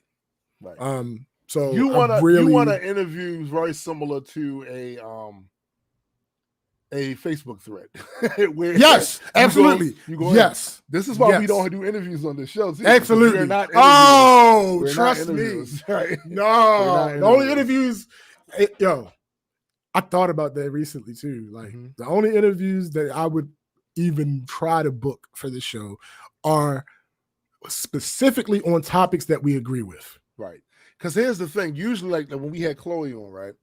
The way we usually having a guest on is we would allow them to promote what they're doing, and then we have these same stories or type of stories and get their opinions on this sort of stuff. That's kind of how we do the whole guest thing. And in that scenario, it's not really a big issue if they don't agree with us. Right, exactly. Whatever. We're talking about these stories. No one's going to have the same opinion all the time. Yeah, we're not, and they're not the focus. They're not the focus, right. So it, and we only have people on here really that at least one of us knows. Yeah. So true. It doesn't get personal because again, they're not the focus. The story is the focus. Right. Now, whereas if it was an interview with somebody, they would be the focus. Yeah, because if I'm interviewing Donald Trump Jr., there's no way. Listen, I understand that you think I understand that you're being prophetic about the show and how great it is and how big it will be. But there's no way. Well, they don't do Black Donald Trump Jr. They don't do Black would come on a show named Black Culture Geeks. They don't do that anyway. There's absolutely no way. Because Roland interviewed one of his Blacks for Trump's dudes, and he asked him the exact same thing. He said, "Explain to me why you're talking trash about what Biden said, but Biden at least went on a black show. Why is it that your man has not gone on any black media's show? But you say he wants to bridge a gap between, but he what was the response? Black media. It was pure obfuscation, pure deflection. Then he said he didn't even go. He told him he didn't even go on Steve Harvey's radio show, and this was the deflection. Oh, but when Steve Harvey went up to his thing to talk about him, people got mad. Hold on, no. That's not what we're talking about. We're not talking about him going up there on his own steam to talk to him with no cameras, no mic. We're talking about being held accountable to black media. Right. Exactly. That's what I mean by the obfuscation. And they're good at that. It's not the same thing. All right. So let's move on to the next part of the interview. Word. You got to understand, Roland, I've been getting this since I was 13 years old. I had a lot of questions. I've always asked questions, and I was always told to shut up. I grew up in an all-black community in Flint, Michigan, the whole thing, and it was like, why are you talking like that? Why are you even questioning what is going on? And I have to. I first of all, if I didn't question it, if I just took everything that everybody ever gave me, I'd still be in Flint. Yo, can I just make this clear to y'all? He's fucking lying. Nobody in the history of niggerdom, all right, told him, why are you questioning things? Don't question things in the black. No one has ever you can't said that convince to me. him. No one has ever said that to him because no one talks like that. And the second thing, I've been getting this since I was 13 years old, this is once again part of, I think I'm special. I think I sit apart from everybody else in this community. So far, in fact, that I'm the only one that could see through the shenanigans. What this actually is, and if you go, those of you that are Patreon, I just put a Patreon supporters. I just put a first episode of one of my new episodes or whatever for the new show. And on there, I talk about the people that buy into that shit. Right here, we're going to focus in on Terry. Terry is full of shit. No one has ever said, you cannot convince me that someone said that. Why are you always questioning things? Secondly, I'm not buying it. I'm not buying it. He tries to portray himself as that he was this great inquisitor. He's not good with words. He's not even good at articulating this point. As you'll see, we gonna get to that. Like, so no, I don't believe you, Muscles. I don't believe you. I don't believe you. That is what that is narrative positioning. He's trying to make himself out to be a victim. He's been this long-term victim of the black community that he comes from. They never understood him. They always questioned why he would question. Why are you questioning us about the things we're doing, Terry? Don't you know that there is a hierarchy here that determines what it is to be black? Therefore, you are not to question that. No one ever said that shit to him. In life. Nobody. I promise you. I promise you. Secondly, they always tell me to shut up. Telling someone to shut up does nothing. Is not the same as silencing them. No. It's not the same because you can literally just keep talking. Yeah, especially on Twitter. Come on. You can block them and keep moving. Yo, you know how many times a day I tell SPJ to shut up? Bruh. Don't work. It doesn't work. Like, come on, man. Come on. All right, moving on. And the thing is, and I agree with Miss Bernice King, you know what I mean? That this is a bridge that's far, far away. But before this tweet, everybody told me it was impossible. All right, so hold on. Let me get him. Let me play this. Let me play what she actually said in her tweet because Terry. Oh, Terry. Okay, Bernice King, we're so far from that bridge, Terry. Black Lives Matter is in part a rallying cry and a protest slogan to galvanize people into doing the justice work needed to derail the deaths, dehumanization, and destruction of black lives that racism causes. Justice is not a competition. All right, so because Terry is either dumb or playing the role, gaslighting, let me explain what that tweet means when she says it's a bridge, it's a far off bridge. That's not her admitting that it's coming. Exactly. That's her saying that we are nowhere near that. Regardless of if it's possible or not, that is not the point. Right. The point is, even if it is possible, we're nowhere near that. We just trying to get some equality. That's it. That's it. Like, what the fuck? That's it. Just a little bit of that good old equality. Just wanting to feel like, okay, I'm able to do things too. You know, we built this, right? So can we at least get That's it. Just a little bit. Little quality. Just a little corner of it. Little corner. Just a little bit. All right. Moving on.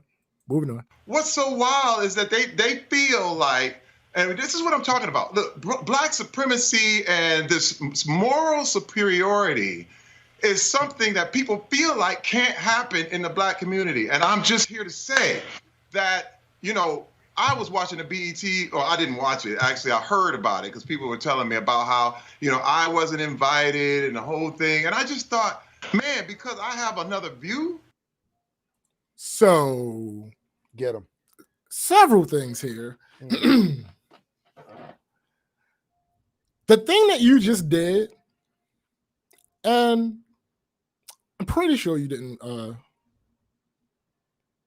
maybe you didn't do it on purpose. At least you didn't recognize that you did it. When you said the BET Awards, well, you know, I didn't watch it. What? Hold up.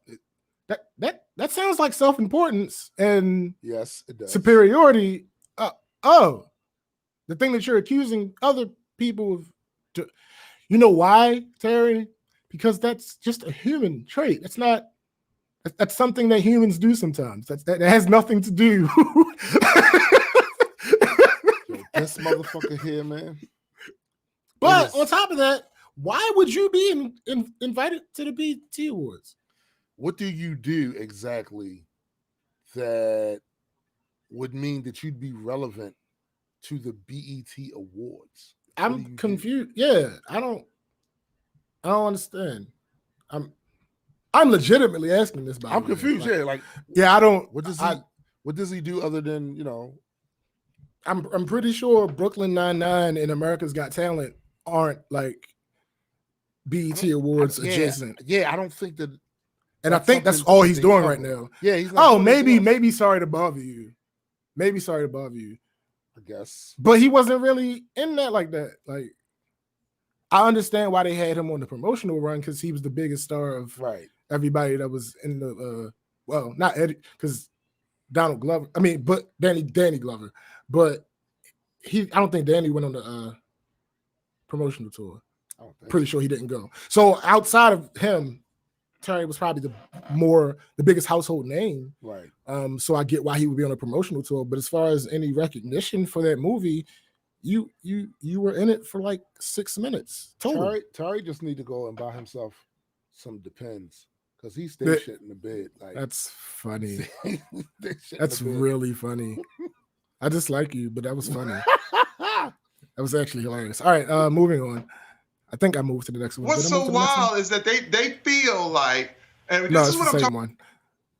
And that's the other thing. He keeps telling people how they feel. Reframing. Well, that too. But he keeps reframing his statement mid-statement. Yeah. Because they feel like, and this is what I'm talking about. Like, what are you doing, Terry? All right, moving on. He's being inarticulate. And I thought as a black people, we must be allowed to have other views. Another thing, even with Holly Robinson, she's bringing up Elijah McClain. First of all, me and Elijah McClain have so much in common. You know what I mean? I would have been this, you know, what they call a corny black nerd who tried to make everything happen and get along. And let me tell you something. What's so wild is that our community, you have to be one way. You have to be swinging and punching and fighting. And I'm not that dude. I've always been this corny dude who's asking tons of questions. And I want people to know it's okay. All right, so let me just say this, right? I sure as shit hope nobody is buying into that retelling of his history. At any point, listen, at any point when you've seen Terry Crews in Any point. I'm not just talking about his movies or whatever he was in. I'm talking about interviews. I'm talking about in the reality show thing he did with his. Does he strike you as that dude? Because I got to be honest, wasn't there something about Elijah being artistic or something? Mm. So if he was on a spectrum like that, you try to compare you being a corny black dude to someone that's artistic, it's kind of crazy to me. That's number one. Yo, on top of that, right? I saw Elijah. That man was not ready or willing and potentially able to bust a grape in a fruit fight. Yeah, that's not what he was about. That's not what he was about at all. And that's not for me to just get away from speculation.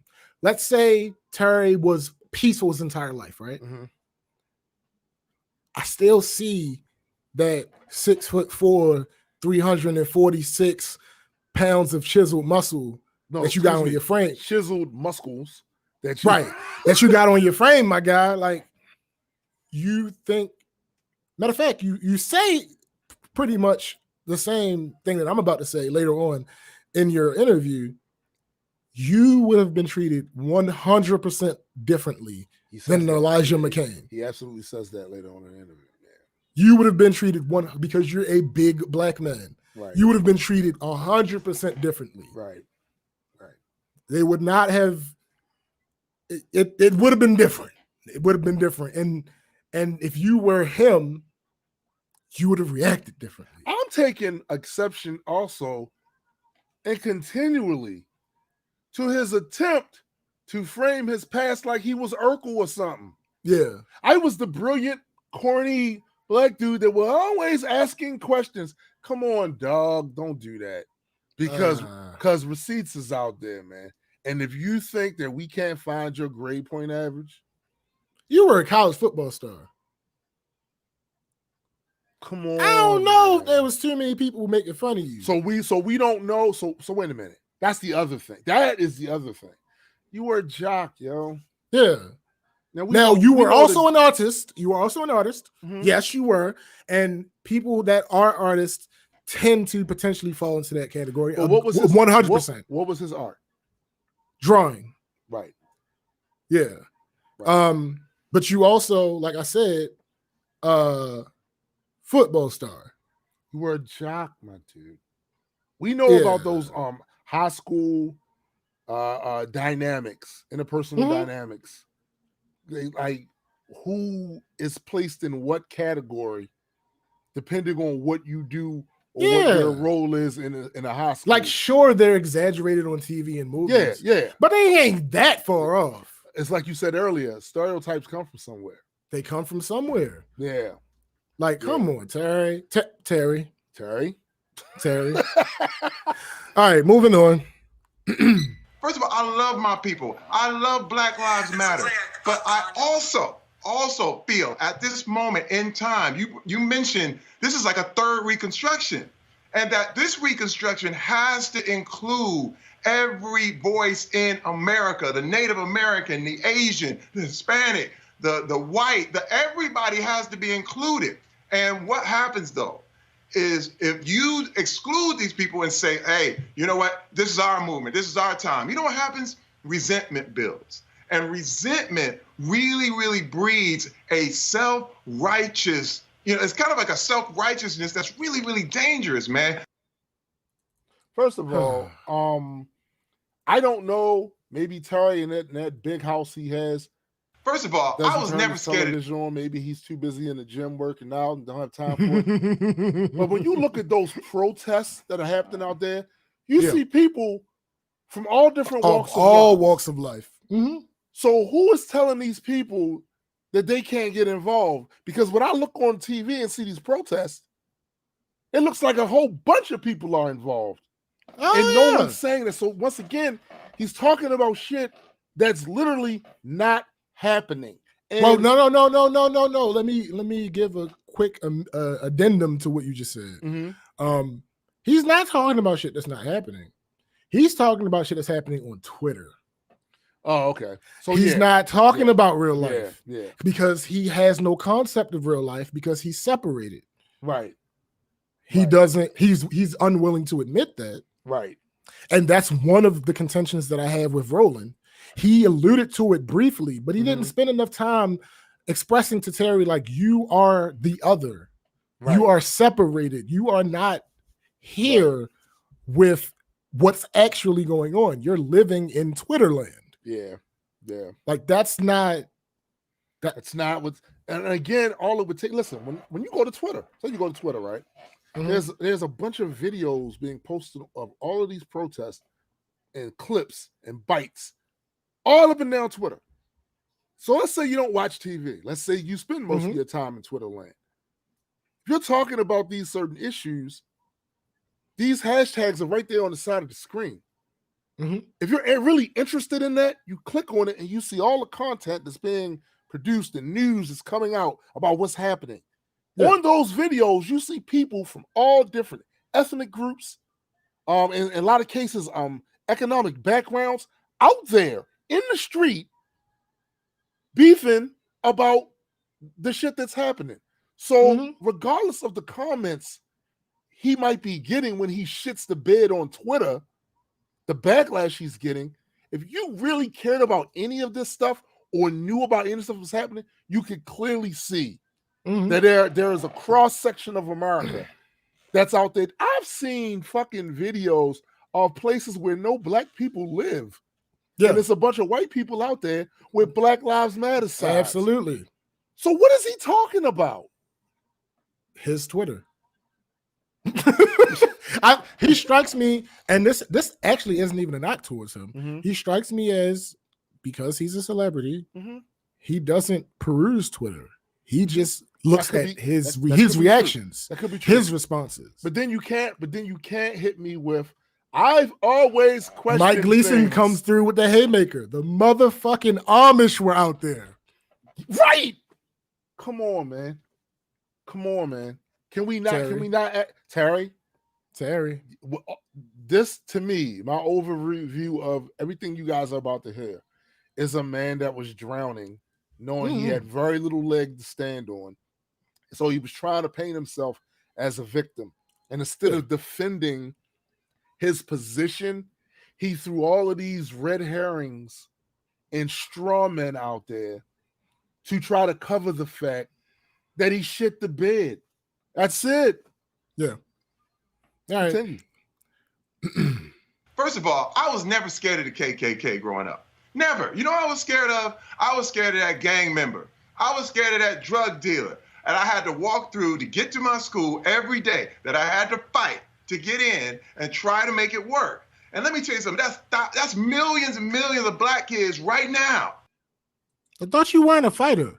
He not only wasn't, he said he wasn't a fighter, but what does this have to do with what he said? One, this whole thing was started because of his insistence that something's moving towards a black supremacy. You go from that to some thinly veiled commentary about black on black crime. That's exactly what he did.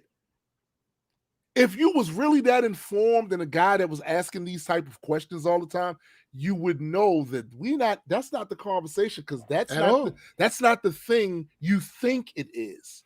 And ain't nobody talking about the KKK right now. Nobody was talking about that. That's not what we on. Again, how do you start? The whole premise of why you got in trouble is because you're talking about this black supremacy thing. And you're there to defend this shit. What does this have to do with any other conversation that you're supposed to be having about the shit you posted? I have a very simple answer. Proceed. It doesn't. Oh. All right. Moving on. But here's what we're looking at. In this moment, it's not that we don't bring others along. If we go back to the point of the third Reconstruction, the reality is ball don't lie. when you look at the economic numbers, when you look at the health numbers, coronavirus, COVID-19 has exposed the health inequities in this country, the two systems. And so what we're dealing with right now is the fact that you have black folks and you now have white allies who are standing with black folks who are saying this stuff has to change. So it's not black supremacy. It's saying that we are so far down the economic ladder, the health ladder, the housing ladder, all the categories, that these things have to change. And white America is going to have to recognize that it's always been about them and it can't keep being all about them. All right, now I want to start off by saying, Roland, get it to fucking together. You got a budget, my guy. You shouldn't be having those glitches and shit happening, making it seem like it's us, because we're known for having issues. Yes, we are. I don't appreciate that, ladies and gentlemen. All of those glitches and shit that happened, those that was were in on the his audio. Yeah, that's on his audio. It wasn't us. Yeah, we've been smooth this entire live. Shut up. Shut Okay, up. My bad. Don't want to jinx it. But anyway, yeah. So going forward. Yes, Roland, that is definitely a time for you to say that type of because this is not about any supremacy. We are so far below in all of these categories. All we try to do is just get up above that fucking line, and that's what the argument is. Not what you're saying. Why would you even bring that bullshit up when that's not what people were talking about? And again, especially during the time, this other thing, people want to paint the people that criticize Terry Crews as being divisive. No, he's being divisive because right now what we're seeing in the street is white, black, Asian, Latino going, yo, I fucks with these people. Y'all can't do this to them. Yeah. Y'all can't, this ain't fair. So this is what everybody else is on, and you coming along talking about black supremacy, like black supremacy, like what? Nobody, literally nobody in Nobodyville. Hey, yo, hold on. And it's like Mike said, yeah, you have been real smooth. I haven't had an SBJ screen cap all show. we running smooth. Come on, Roland, my guy. Roland. You got us out here looking. Yeah, you got us out here looking bad. Roland. We've been smooth this entire stream, and you come in here with these audio glitches, and people gonna be like, "See, there they go again." It's on brand, right? Like, come on, my guy. What is going on here? But anyway, it's just nobody is out here talking about the issues that you're talking about, and it goes back to what I was saying earlier about there are some things that are factual. Yeah. That are completely irrelevant. Right. Technically, is what he's saying true? Parts of it. But that's not the reality that we're living in right now. And no one is like, yo, we've commented out on numerous times on how awesome this is to see. Yeah. That cross sections of the country saw the same shit. Starting to go, whoa. Y'all can't keep doing this shit to these folks. I think that's great. I'm adamant on this being the first time in my lifetime that I'm seeing this. Right. This is novel to me. This is why, in some way, this is why you've seen some of my behavior change. Right. And why you've seen like me be a little less. Well, unless I'm on my Facebook terrorist shit. But outside of that, being a little less antagonistic because we've even had people that we do not rock with usually. Yeah. We've changed relationships with absolutely because we realize there's a bigger argument out here that needs to be addressed, and it needs to be a bit more unity, and whatever personal issues or whatever went down the block that has nothing to do with the fact that this person is in danger the same way we are in danger. It's not important right now. So it's like, I don't understand why he feels the need to try to be special and talk about some shit that nobody's on. Ain't nobody on that. Well, I ain't gonna say nobody. Well, there's yeah, always exactly. outliers. There's always Everywhere. outliers In every everywhere, situation, there's always an exception to the rule. But the vast majority of the people that we see we're being exposed to now, which is why people on the other side of this argument are looking weirder and weirder. They're looking weirder and weirder. So the people that we've had conversations with that swear that none of this is a problem, they're looking weirder and weirder as the circle. But those people see that it's a problem, right? And they look like you. Their circle of deniers is getting smaller and smaller. Yeah, I can't tell you how many times I've seen posts in groups and a couple on my actual timeline where it's like people talking about all the arguments that they've had to have with family members, all the arguments that they've had with friends. Right. Like this is different energy. This is different. And I'm not. Y'all know I'm a realist. I'm not at a place where I'm willing to say that this is going to be the ultimate victory. Me either. But I see things changing. I see things actively changing. Right. And that's the catalyst. So since ain't nobody running around here talking about no black supremacy, why are you bringing that shit the fuck up to make yourself? And what we saw what wound up happening? Go on his Twitter and see his comment section, how divisive that shit is, because you talking about some shit ain't nobody else on. Nobody. All right, moving on. I totally agree with you there, but there's also the Booker T. Washington approach, where there are things that we know we have to correct. You understand what I mean? I think sometimes we as black people are more concerned with how we look as opposed to how we are. Are we healthy? Are we equal within our own community? Do we take care of our women? Are we equal to the women in our community? This is rich coming from him. Bruh. This is rich coming from him.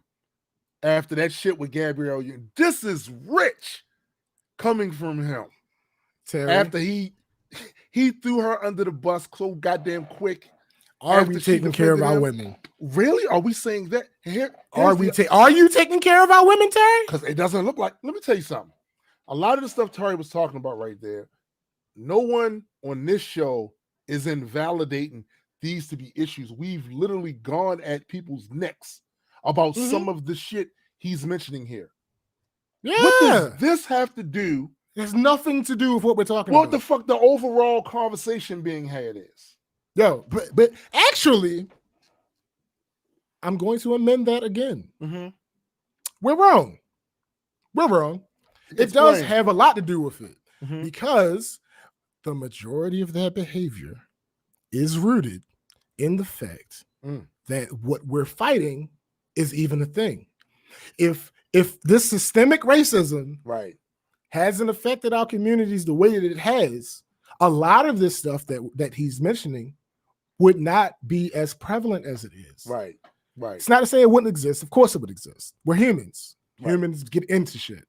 But it would not be as prevalent because there would be more wealth. The underlying issues wouldn't be there in the first place for these problems to be as big as they are. And again, some of that stuff, as far as the eternal beef between men and women and all of that, that comes from being part of an American society that is inherently misogynistic. So if you're educated here, right? And when I mean by educated, I don't just mean you going to primary school, college. No, it's not just school. It's not that, because you also get educated in a society. Your experiences. By your experiences and what everyone around them they accept as truth. What they assume to be, this is how things are. This is how things are. You get educated in that too because you're submerged in it, which is also why it's hard to have these conversations with people, because it's the equivalent of, does a fish know that it's wet? You're so submerged with this shit. It's a thick coating of this shit in the air that it just seems to be normal to you, which is why when privileged people have to share power, it feels to them like they're being persecuted. Because they're so submerged in the way things are. They see that as fair when it's not. Absolutely. That's all. Absolutely. All right. Moving on. But those things can happen at the same time, ahead, though. go ahead. Those things happen at the same time, though. I mean, the reality is, I can be focused on raising my twin nieces, making sure that they have the education, they have a shot at life, while I'm also fighting white supremacy. Those two things can happen. And so me doing that one thing doesn't negate what I'm doing over here with my nieces. What I'm doing with my nieces doesn't negate what I'm fighting against white supremacy, but I'm sure as hell going to call out white supremacy when I see it. When I see the fact that you have nearly $700 trillion of a federal pension fund and black investment folks are only managing $100 million of it. When I see what is happening when black folks, black companies are getting less than 3% of venture capital dollars. And what we're seeing is a system that where white folks are in control. We're talking about Hollywood as well. We're talking about news media. We're talking about Wall Street. And so that system has to change because it cannot stay the same if we're talking about equality. And while all of this is happening, while this conversation is happening, while these are big issues that's going to take a lot of work, instead of Tari helping with this, you'd rather distract with this other shit. You think that other shit you saying should take precedent over all of these things Roland just brought up. Come on, Tari. Look, Marissa. She says, OMG, Cruz said, I'm a human rights activist, not a human wrongs activist. I fucking hate him. From an overstood capitalist. Yo, I hate his gut. I really hate him. Ooh, because you're intentionally misunderstanding the meaning of a word. Jeez, man. So that you can make your little pithy quote. But you motherfuckers that are running around here that was quick to support him are seriously suggesting we take his commentary seriously. Get the fuck out of here, man. Get the fuck out. Y'all need to be ashamed of yourselves. For real. When he intentionally confuses the word that means something that you deserve simply by existing with whether you're correct or not. Yo, don't moralize to me, Mr. Cruz. Please do not moralize. One thing I can't stand is the wagging of the finger, right? Yeah.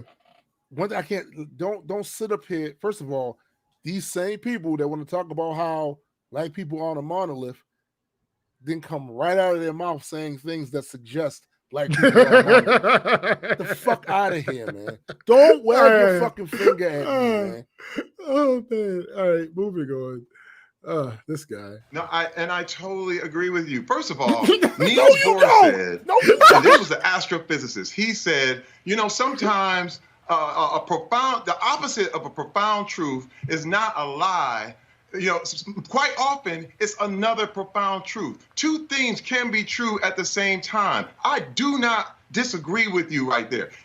I am fighting white supremacy. I have had guns pointed at me by the police. I have faced all kinds of discrimination. But what I am also saying is, at the same time, as a black man, I am looking at my own community, my own life. All we can do is what we can do on a personal level. Because what you're talking about is a whole giant thing. But I think one at a time, with one person at a time, we can change this. First of all, COVID started with one man. And it went all the way around the world and stopped it. The same thing with a bad ideology and a good ideology. If we make sure, and listen, maybe I'm too soon. Like Bernice King said, hey, you know what? That's a bridge far, far away. Well, you know what? I called it.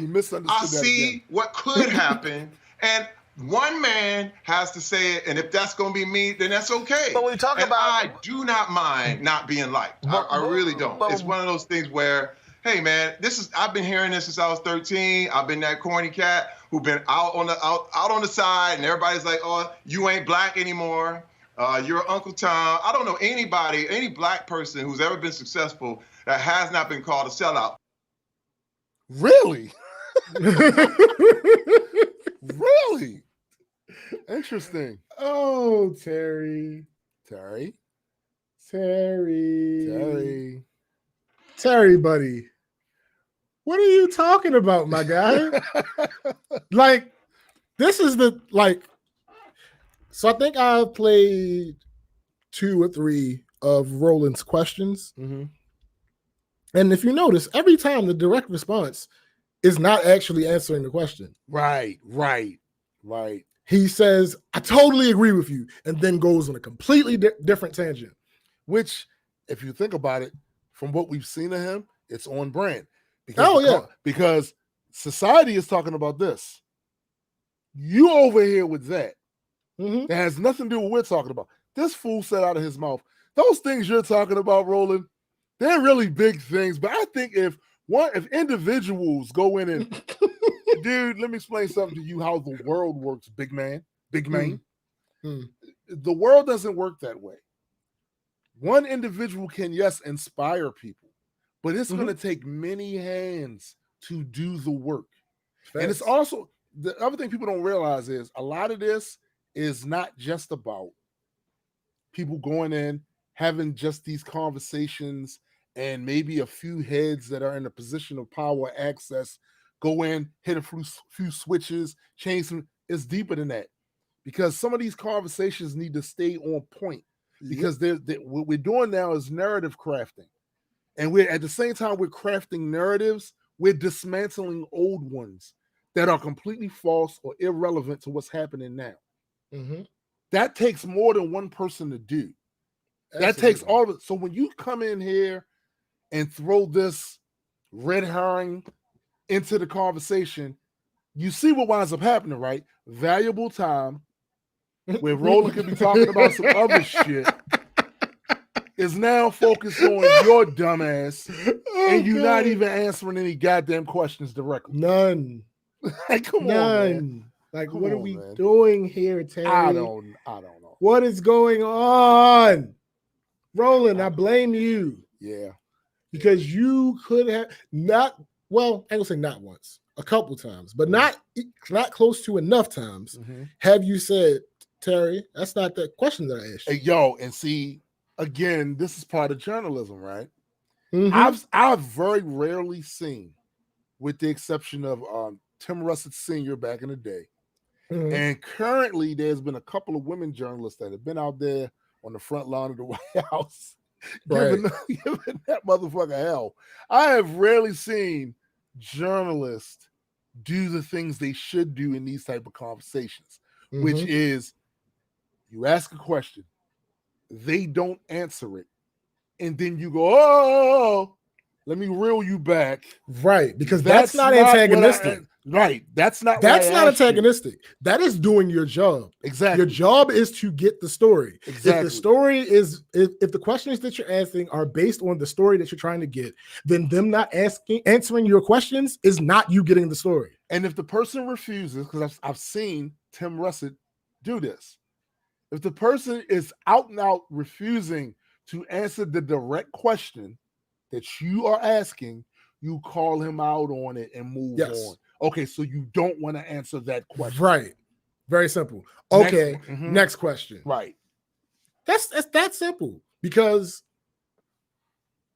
and I think this is something that a lot of enlightened people, regardless of what arena we're talking about them being enlightened in, right? What a lot of enlightened people do is they tend to forget that everybody isn't necessarily as enlightened as they are. Facts. You can do this and say, well, I don't need to, because the people that watch this show, they're going to understand. No, you cannot take that for granted. Right. Because there might be people watching your show that aren't fans. They might be watching your show because they're trying to learn something or trying to get, acclimated with what's going on. And you're not actually explaining anything. Your guest is not actually explaining anything. Right. And you're letting your guest get away with that. Right. Facts. That's just not how that works. Sure, people like us who are interested are like, oh, no, he didn't. No, he ain't answer that question. Right. Sure, people like us are going to do that. But there are people who aren't like us that are legitimately interested in trying to figure out what's going on. But they don't And do the you political didn't give spin them- shit well. Right. They don't translate spin as well. And it's funny that you say that, because we were previously talking about the one interview Roland had with the Black for Trump dude. I forget his fucking name, but I've seen him on numerous other things. When dude wouldn't answer the question, Roland let it be known he's not answering the question.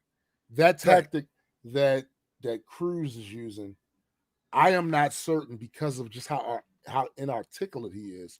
I am not certain if this is done purposely or because he is so dumb. That makes it so much worse. Yeah, you know what I'm saying? That I don't have a frame of reference to say, Terry, you know better than that. I don't have a frame of reference to say that. So I can't.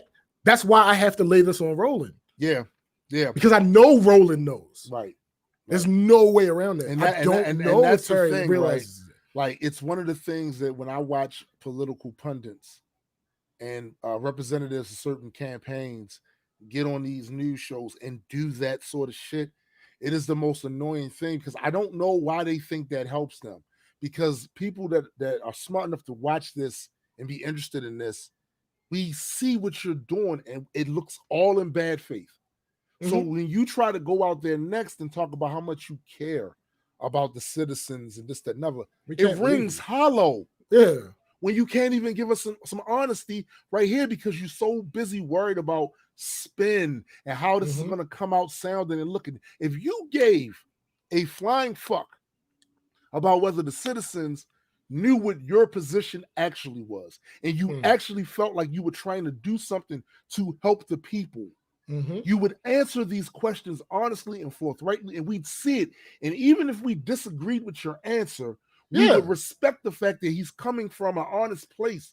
When I hear this with Terry, you purposely not answering questions. You don't seem to be making an attempt. You don't seem to be making an attempt. And I'm seriously wondering if it's because you're honestly trying to do this tactic where you're doing what these pundits do, or you're so dumb and so emotionally compromised. Yeah, I think it's that second one. I think it's the emotional compromise, because he's responding off of feeling.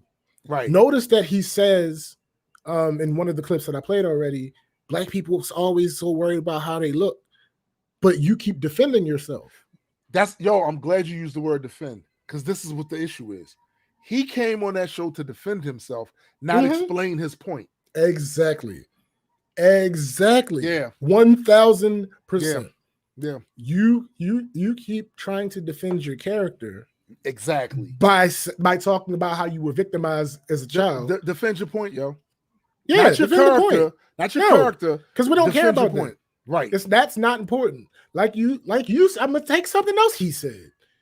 You can say something that I don't agree with, and I can still love you. Right. All right, fine. Right. That being the case, stop trying to defend yourself. And let's stick to defend what you said. Right. Right. It is what it is. All right, moving on. Or not. Yeah, I don't hear anything. But first of all, if you've ever taken a check from a white man, you're instantly a sellout. I'm sorry. If you're still getting your check from a white man, it's the system, okay? Sometimes you got to swim with the stream. You know what I mean? You can't swim against it. Hold up. So if you have a job and the owner of the company is white, you did a SERP.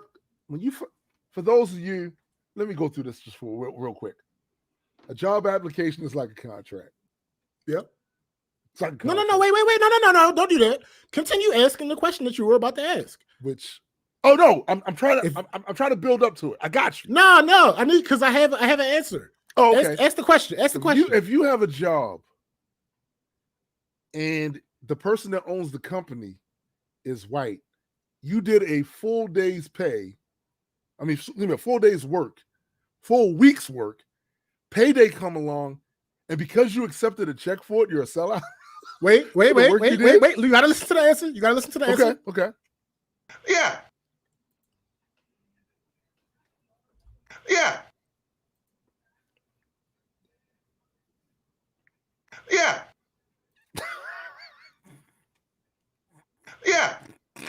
So, I mean, According to Terry, I Wow. mean, Wow. Okay. Wowzers.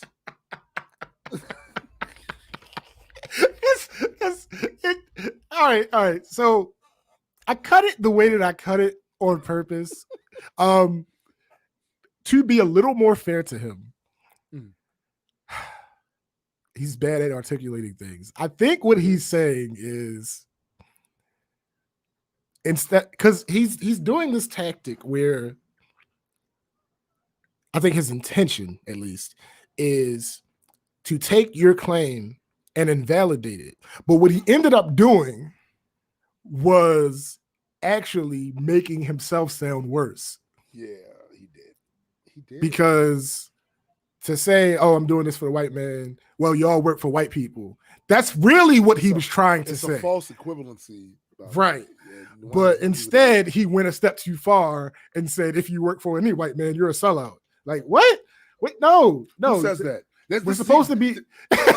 He's setting up straw men to knock them down. Who says that? Who says that? Oh, God. I'm going to tell you who says that. The same people that told him, why are you questioning things here in the black community? AKA nobody. Nobody. Nobody. All right. Stupid motherfucker. But first of all, if you've ever taken a check from a white man, you're instantly I had to play this sellout. again. I'm sorry. If you still What do you getting your mean? check from a white man, it's the system. Okay? It's the system. Sometimes you got to swim with the stream. You know what I mean? You can't swim against it. I mean, you can. People do it all the time. People do it all the time. Okay. Certain species of fish, that's all they do. Salmon but I going mean, up the- you know, okay. it is what it is. But all right, moving on. That's cool. You got that. So when you said Black Lives Better, what does that mean? First of all, when I say this, you know what? The fact is, I'm called a coon a lot of times. So by other black people, Which is also a word I do not allow to use on my timeline. To me, that is a racial epithet. That's the same as the N word. And I make it clear to people, I will block you if you use that, because for me, you can't be a conscious black person using the same language of white oppressors. But go ahead. I disagree. But this is Go the ahead. thing, Roland. I'm speaking on my social media. Right. I didn't go on ABC or NBC to do this. This is my Twitter. This is my private network. Can we talk All right, about so that? going back to the beginning, the question was, what do you mean by Black Lives Better? Did he answer That was the question. Folks, No, he did not. He answer that question? That is not what happened. But Roland, bring that ass here, boy.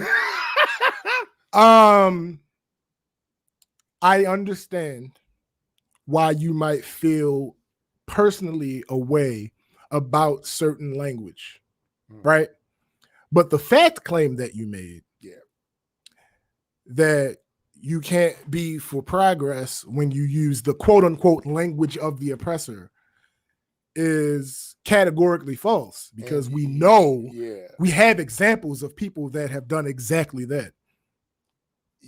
Yo, literally people you look up to. Yeah. Literally people you look up to.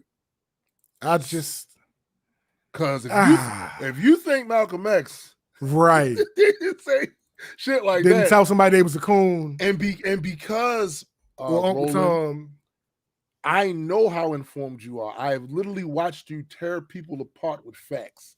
So you're not going to sit here and act like you don't know that. Right. We not here for Come that. on, my guy. We not here for that. It seems like some transparent ploy to appeal to Terry. That's what it was. That's what I got from it too. Where it was like, oh no, you can't say I do that. You can't or say I'm that on doing here. that. Right. Because I haven't done that. Right. To Like, you. what? So What do you know? No, he doesn't need. Terry Crews is a 51-year-old, 6'4", 346 pounds of chiseled muscle, who is married with children. Yeah. In counseling, according to him, in counseling, he don't need your help. Can we say He don't something need your else? help. Can we say something else too? Now I need to do a quick fact check because I need to know exactly the number.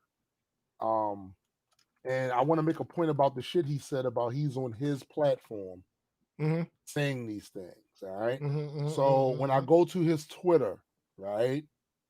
If I get this motherfucker to get in there the way it's supposed to. You broke it. No, it's just the internet is acting kind of crazy. Mm. Because I'm trying to see how you're many doing a lot over millions. there. I'm trying. Yeah, I am. I'm trying to see how many millions and millions that Terry Crews has on his Twitter followers. Because when he talks about platforms, and he talks about he's just over here minding his business on his platform where no one can see, I gotta call bullshit on that.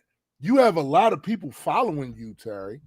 Well, you have a lot of people following you. So when you say and you're known, you have a name in the industry. So when you say shit, we've talked about this on the show numerous times about these motherfucking celebrities who act as if when they say something, it doesn't carry the weight of an influencer.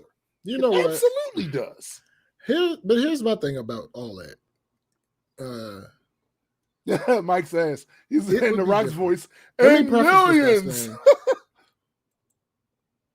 Facts. And let me preface this by saying, I think anybody that complains about people responding to what they put on social media is dumb, right? Yeah. In general, because you put it in public, you put it in the ether.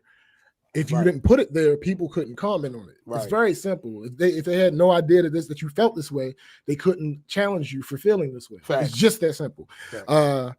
And the whole concept of if you don't like it, you could just scroll. Yeah, that's an option, but I've chose a different option. Anyway, hold up, 1.5 million. See, so but here's the thing. That argument, as dumb as it is, makes more sense when you're using a Facebook profile, right? Because the difference there is no one has access to that you don't allow to have access to that, right? So that's fine. Twitter is not a closed ecosystem. No, it isn't, and he has a blue check by his name, so let's not act Facebook is a closed ecosystem. Twitter is not. Right. So literally anything you post on Twitter, unless you have that person blocked, right, or some form of blocked, because Twitter does several different versions of that. Unless you have that person in that particular scenario, literally anybody can see it. Facts. And because you are a celebrity, a good portion of the time, some of those things are probably going to make it to articles. They're going to make it to articles, and understand this, like SBJ just said about the not being a closed ecosystem. People who don't follow you will see your shit when you have that amount of people. Because your followers that agree with what you said, or those who are challenging you, are going to retweet you. That's right. With their caption or whatever the case may be. They're going to retweet you. So people that don't follow, I've never followed Terry Crews. That's not to say that I was never a fan. I just never followed him on. I just never followed him on Twitter. I just never did. I see all this shit. How is it that I see all this shit? Exactly. It's because Twitter is not a closed ecosystem, and people it's not are going meant to to see be your shit because you're famous. And it's not meant to be, which is the reason why they have trending shit on there. It's micro blogging. Right. That's what Twitter that's the basis behind what Twitter is. It's micro blogging. Right. But I digress. Moving on. This is what I do. And I'm being told to shut up. Be quiet. Don't say anything. Just keep it shut. And you're a coon. Don't say anything. And this is the thing. It's really weird because I realize that some Black Lives Matter more than others because they don't want me as a black man to talk because it's any bit of because you're going to make us look bad. But the deal is, I don't care about how we look. I care about how we are. We have to really examine these things within each other. There's colorism going on. It's still the light skin, dark skin thing happening. And I'm trying to tell you, this is stuff that I have faced personally. And I just really am tired of actually having to be quiet about it. And I love my people so much that I'm willing to risk it all. First of all, I face how everybody loves to say that, oh, well, he's trying to please the white man or whatever. I took on Hollywood by myself. Did you, Terry? First of all, if Black all of Lives these- Matter is not about freedom of speech. it's not, and it's Freedom also, of speech is not about anything except It's for not. the government. It's not. So It's people not. are free to tell you to shut the fuck hell up. up.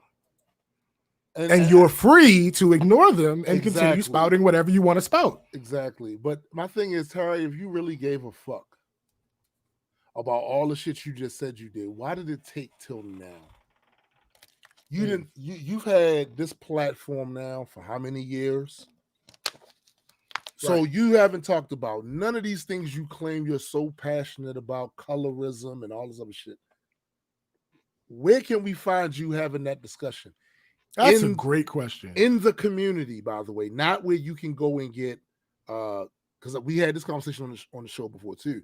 There are too many people that are using the plight of the Black community for engagement and clicks on their social media shit, but they aren't actually in the community doing the fucking work or making any attempt to do the work. Where can we find you having workshops addressing colorism or a TED Talk or some shit like that? Where can we find you? Because it seems to me you're doing exactly what we accuse others of doing, trying to deflect because you don't want certain people to be held accountable for the shit they do. Yeah. If you want to have a conversation about colorism, nigga, let's go. We can have that conversation. Let's talk about that. But we find it kind of confusing that you've never disingenuous brought any of this shit up before until now. We're at a time where we can possibly get some. I've never heard you say the word colorism. Never. This is the first time. So again, you're reaching. You're a drowning man reaching. And it's like we said earlier, your whole concern is to defend yourself and not your position. Why do we care about how we look? Well, why do you care about how you look? Right. You're on here because that's what you're yourself. doing. Right. You clearly care. He's the guy that says, man, I ain't bothered and doing everything to let you know he is. Thanks. I ain't bothered. Fuck out of here. All right, moving on. I realized on my own life, if I was not forthwith about my own issues, I couldn't improve. And this is what we have to do as a community and even as the United States. It's not, oh, look at Russia. No, we got to look at us. You know what I mean? And the thing is, it's not, oh, look at that white man. No, look at this guy down the street who's terrorizing your neighborhood. I am one of those guys, and I'm Black, and I can call it. You know what? I can say things white people can't say. And you know what? I can't even stop. What's so crazy is that I was repeated, and they put me on Fox News. I am not a Trump supporter. I will never go on Fox News. I'm not for anything they are talking about. Okay, I'm not Republican. I'm not even into all of that. But the thing is that I do have a viewpoint. So, a couple things that he's right about. What's that? I've never heard him praise Trump ever. No. It's irrelevant. No, it's completely irrelevant. Yeah. I've never heard him really. There are a couple things that he said that, if you think about it, you can reach the conclusion that they are based on conservative views. But in general, and you know, just the fact that he's rich in Hollywood, right? Right. But outside of that, he doesn't claim conservative. Right. What else did he say? Fox News. You never go on Fox News. Okay, you're a pussy. Cool. Right. We got that. Right. You scared. You scared. And what did he start off by saying? Well, no. He also started off with saying, I can say things white people can't say. Yeah. This is problematic, and I'm going to tell you why. Because this is the essence of caping. You're saying that your whole purpose, and it's evident by what you're doing, is to put Black folks in their place. Yeah.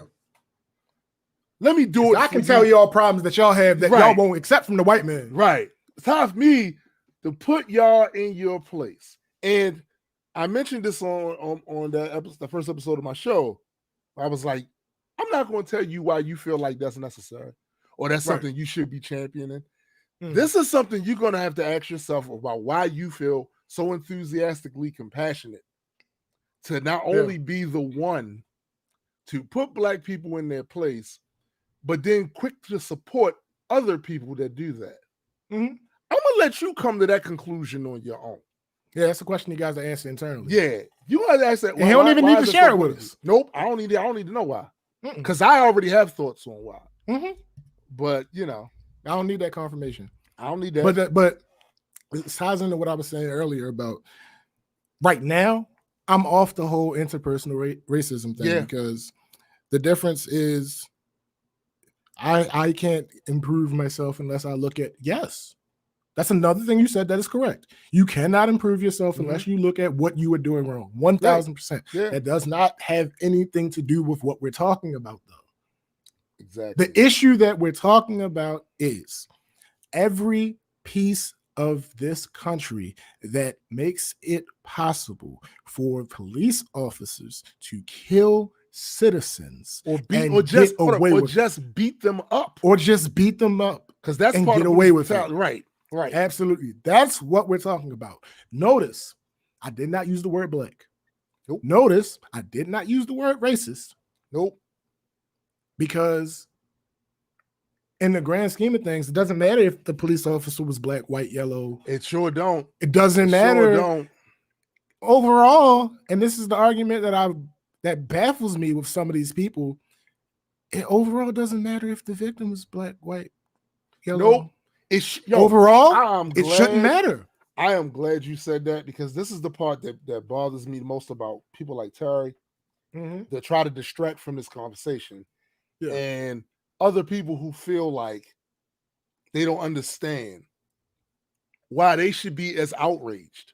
For all of you that have bought into the American myth crafting about liberty, about how everyone here is supposed to have the exact same type of opportunities and rights, about the criminal justice system and all of its lofty ideals and principles.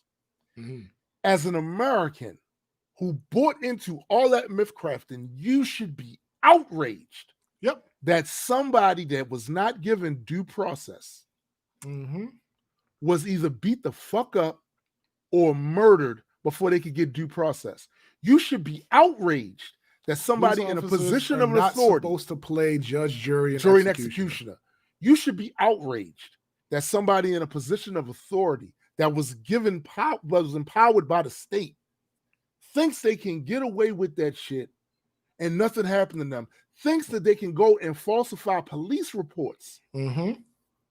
Thinks that the people that they work alongside, they're the priority and not the people that's supposed to be protecting and serving.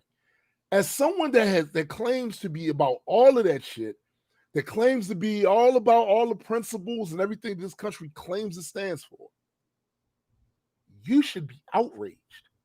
And the fact that you're not tells us a couple of things. Bruh. That's all. When you say, but they don't only kill black people. Right. So why aren't you mad about that? Yes, you're absolutely right. That's the point. Your next step is supposed to be, oh shit, they some pieces of shit. Yeah. No, your next step is they're not racist.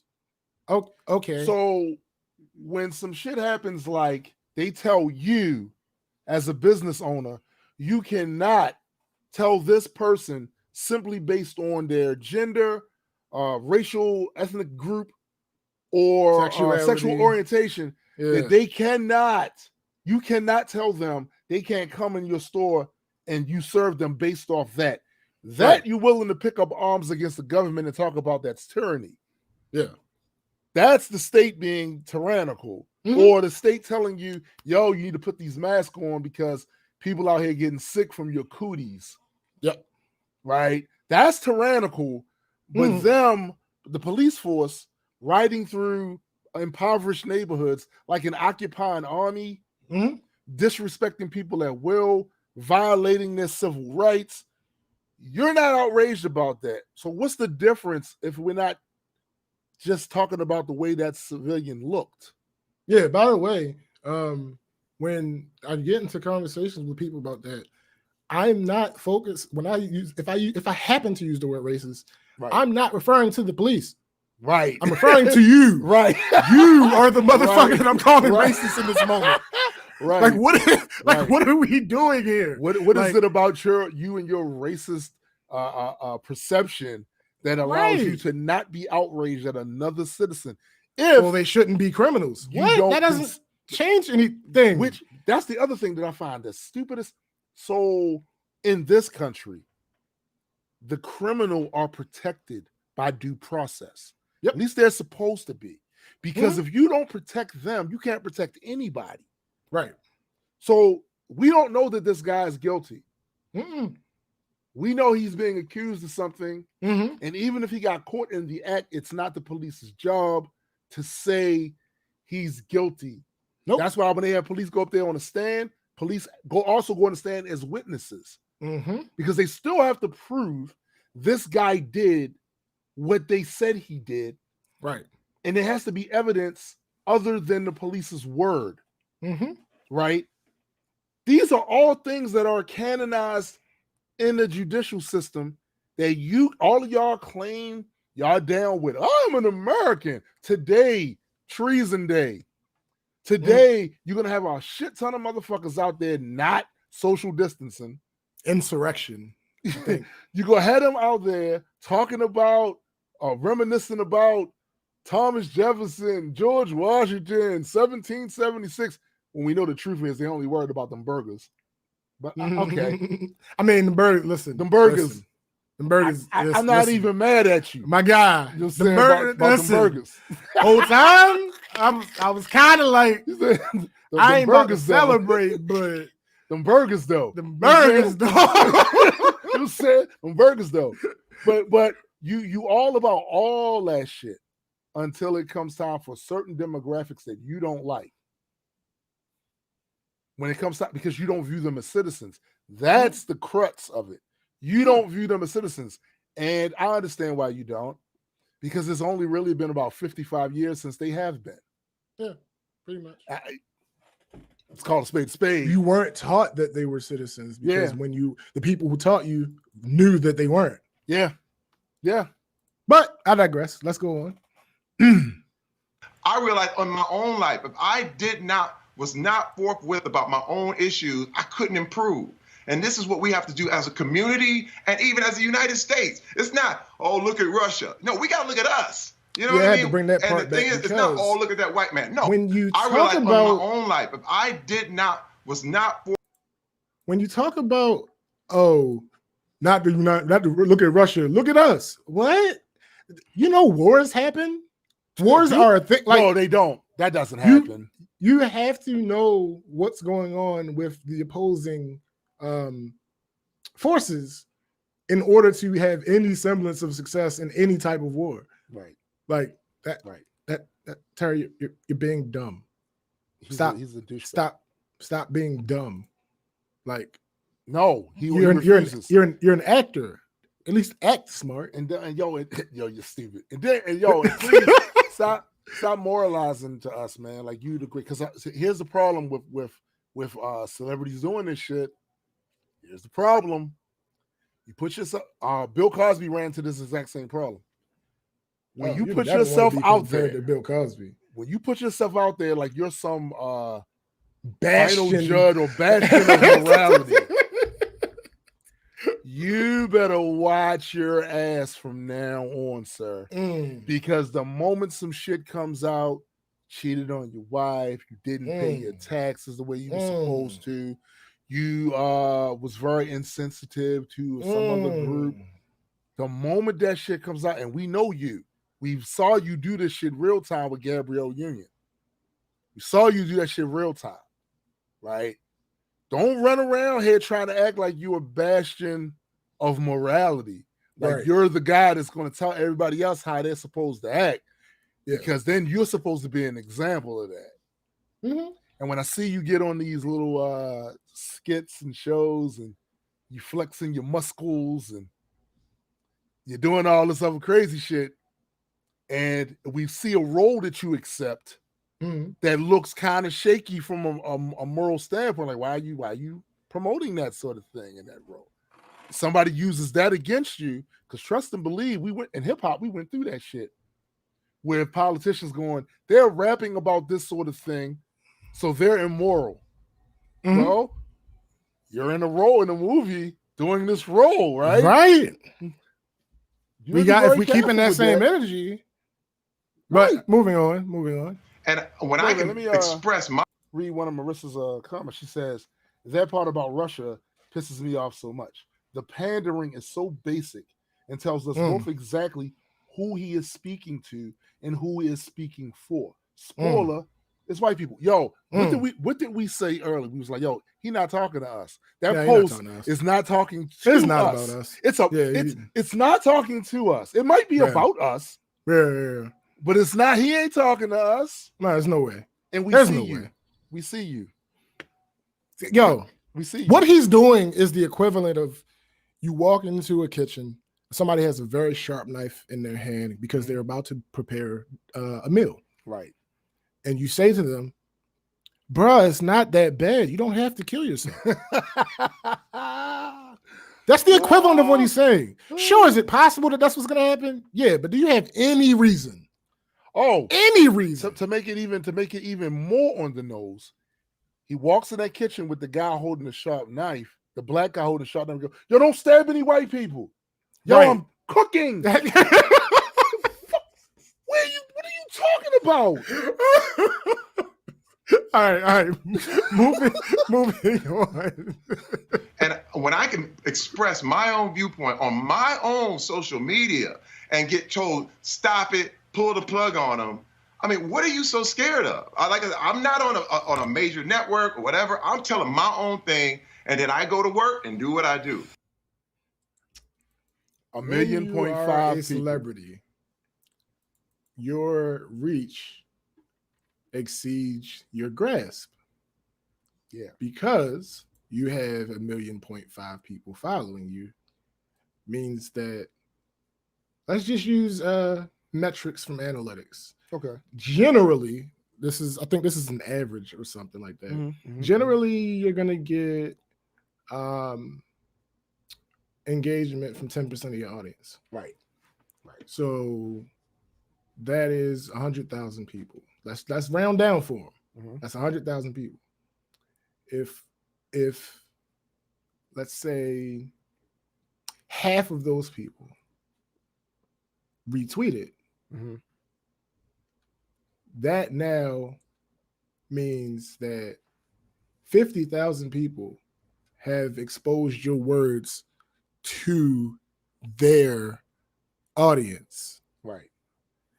Mind you, people like the son from Everybody Hates Chris, people like Holly Pete Robinson, they're celebrities too. Yep. And they're people who retweeted your stuff. Right. So that means that the people that follow them are going to see it too. Right. It's not just that simple, Terry. And for this, I am absolutely willing to say this is something he just doesn't get. He doesn't.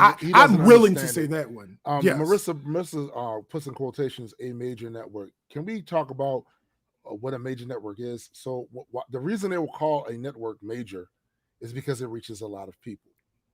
It's not about the name of it. It's not about who owns it. Do you reach a lot of people? It's a major network. So for him to say he's on his own social media, which is not yours, we need to get out of the habit of that too. Again, it's not a closed ecosystem. It's not a closed ecosystem. Not only that, motherfucker, you don't own Twitter. Nope. This is not your. If it was your website, if it was your website, that's something. TerryCrews.com. Right. Sure. But it's not. And if you, classic example, when I started the Reaper Legion Network, right? My attempt for that was to be like network television. That was the model for it, right? On that channel now, I have 880 people. You could not say that 880 people would make that the Reaper Legion Network a major network. No. Now imagine if the Reaper Legion Network had 1.5 million.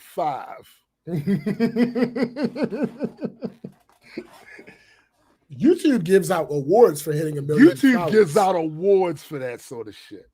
Yeah. So I mean, it's like you said. This is a case of, once again, not very bright Terry Crews, not understanding some things. But what I'm confused about is that previously in this interview, he was always the guy, according to him, from the time he was 13, that was the smart, nerdy, always asking the questions type guy. But he doesn't understand any of this shit. And me and Tara are roughly the same age. Oh yeah. So now, please tell me, like, were you really that? Were you? Because it's not. It's like Mike said earlier that he straddled the line too. You know. And for those of you who have never met Mike in person, I have one time. Mike's a big dude. I am not little. You know what I'm saying? Mike's a big dude. You know what I'm saying? He's a big dude. So it is entirely possible, but I don't see evidence of that in the way you're expressing yourself and how you conveniently specialize in missing the point. Like, you are worse than Drex in a lot of this situation. That's funny. You know what I'm saying? Like, come on. I hate you so much. Just saying. All right, moving on. So these are my opinions, and they're my own. And if you don't like them, that's okay. When you talked about how you've been canceled multiple times, when you commented on the situation of Gabrielle Union, did you understand why people were so angry with you and felt you were not being supportive of her? Have there been moments where you've given your opinion and you said, you know what, I screwed that one up? Well, you know what? First of all, if you look at most of my social media, you will know that I apologized to Gabrielle twice. First of all, twice. I'm the wrong man to ask about AGT because I do it for free. Let me tell you something, Roland. I love it. I have the best time. You said I would do it for free, or I'm doing it for free. No, I would. Okay, gotcha. I'm not doing it for free. I just want to make. I'm like, I know you ain't working for free. I was like, okay, I got it. I just want to clarify that. Go ahead. But what I didn't realize, and because as a man, I have privilege. You know what I mean? I have a privilege that, you know, a big black man on a set is going to be treated differently than a black woman. And I did not count that in. I should have kept my mouth shut. I should have just not said anything. And I should have just said, ask Gabrielle. This nigga said, if you look at most of my social media, you'll see that I've apologized twice. What? Wait, what does that sentence mean? I'm legitimately curious. What does that sentence mean? You asking me? Because I don't know what the fuck he's talking about. Is he basically trying to say, if you follow me, you know about that situation, I already apologized. Maybe that's what he means. But he has apologized twice. He has, that is true. But that's also not quite. That's not what Roland asked him. He asked him, "Do you not how that went. Right? Why people felt that way about you after doing that? He didn't ask you whether or not you had apologized. He asked you, did you? And see, this is the other issue with this interview, and Terry's ability or inability to comprehend things, because there's a deeper question there that Roland's trying to get at. Like, are you aware of the damage you potentially did to her reputation at a time where she was trying to get some shit straight, and you became the obstacle that they can use and say, well, according to this other black person, right? And how many times we had experiences with fuckers running around talking about their black friends disagree with you. Oh my God. You literally became that guy. A nickel. If I had a nickel, man, my guy, I want that. You know what?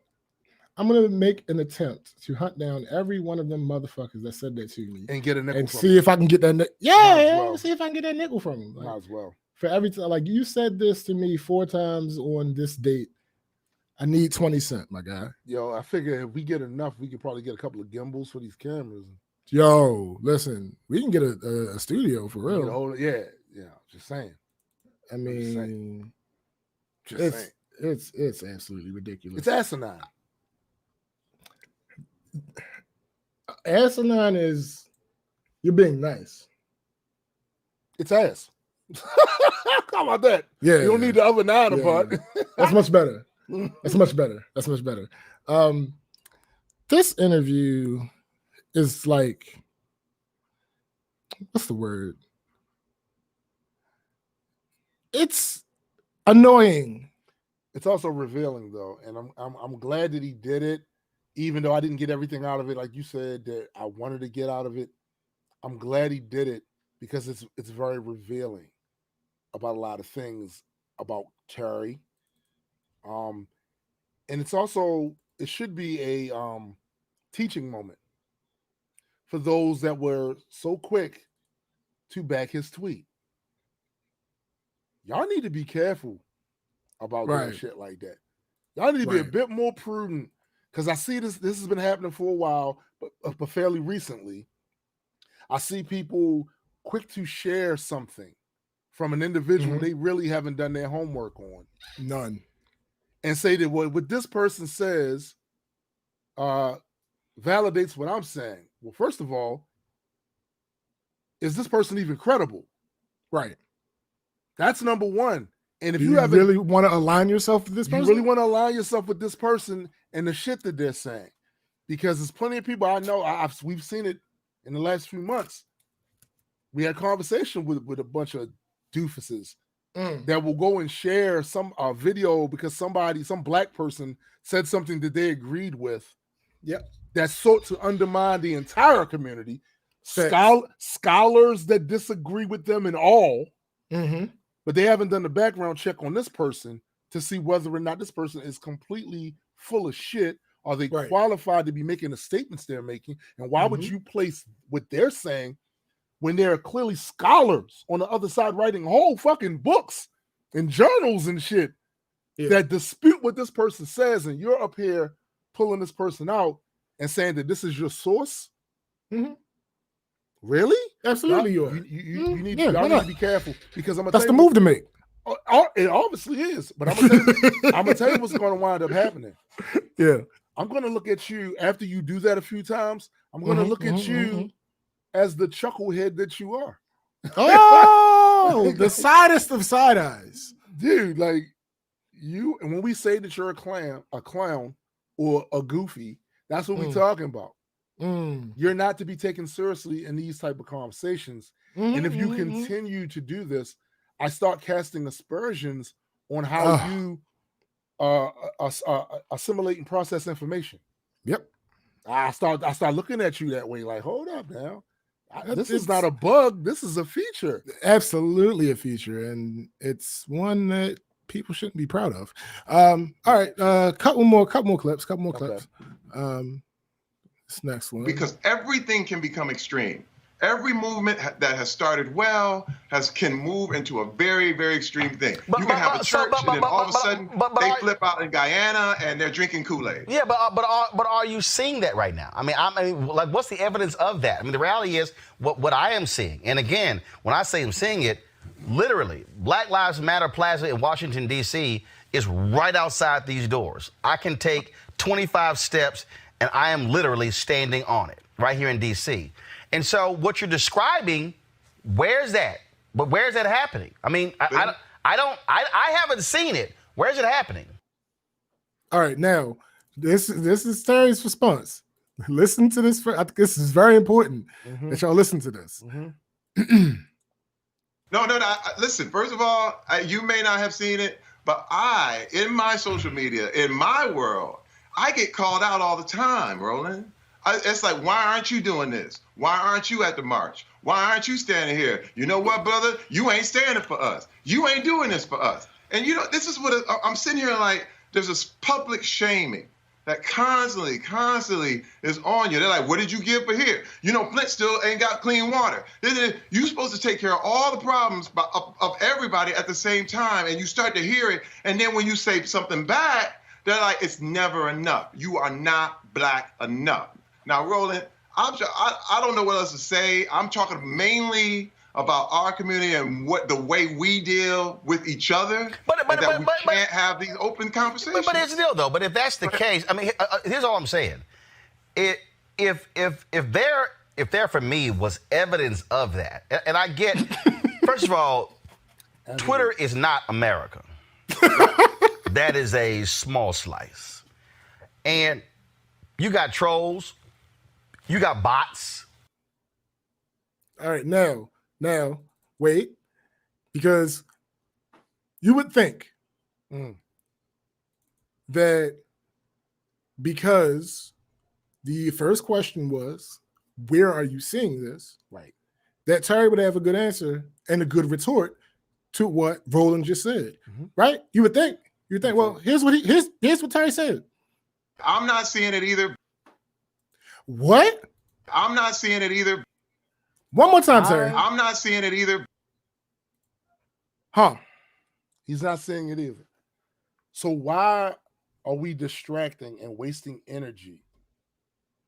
Wasting energy, airtime, all of this shit with that divisive ass tweet you put up there.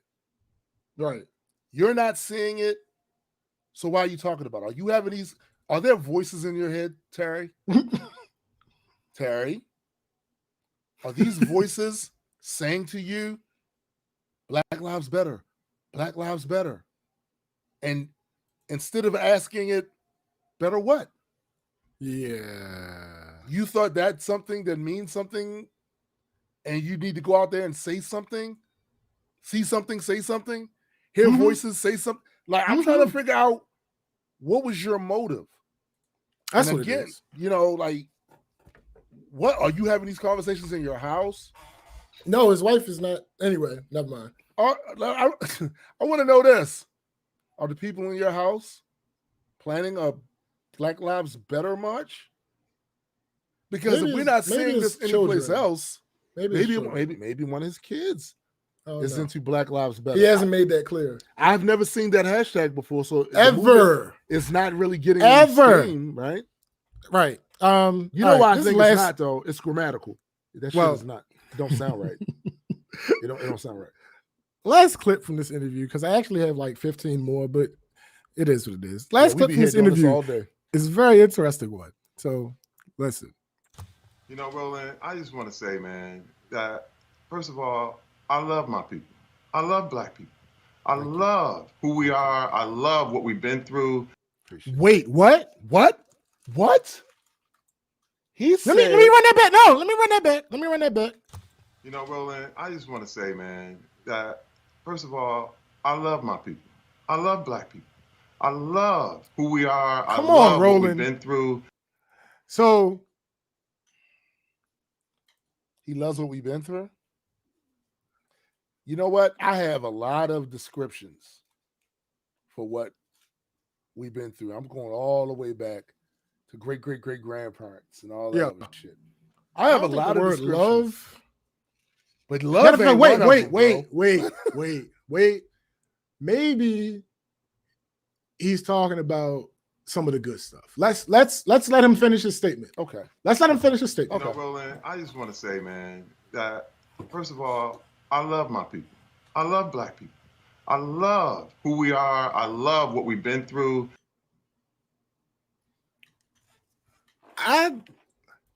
It's Terry. So now love now, the way he's saying it means something different to me. I'm gonna tell you. Wait. Maybe there's something else. I know what we've been through. I have been the victim of many racist, torn. You know, like I said, I've had guns pointed at me by the police. Oh, so he is talking about what we think he's talking about. So I figured as much, because here's the thing. When I say I love seafood, I love seafood. I absolutely love seafood. Is this the same when he says he loves Black people and then says he loves what we've been through? Well, here's my thing. I don't love seafood as in I don't want to absolutely destroy it and eat it, because I do. So my love of seafood does not help the seafood community. This is how I feel. This is how I feel about that statement. When I say I love something that is not that's not a human, or actually even things that are human, that means generally, in my view, that is something I would like to experience again. Yeah. Yeah. So I don't have a frame of reference for. But can we disconnect his love of Black people from his love of what we've been through? Because I kind of think that love he's talking about isn't the same love you and I talking about. Because Maybe he's talking about Stockholm syndrome. Again, like I told you, I love seafood, but that doesn't help the seafood community. Right. I'm trying to eat them. I'm trying to, so it's like, first you say, I love the Black community, and then you say, I love what we've been through. When you look back at what we've been through, that's some bullshit. So what about that do you love? Do you love that it happened to us? Do you love what we learned from it? Because I this might be a hot take.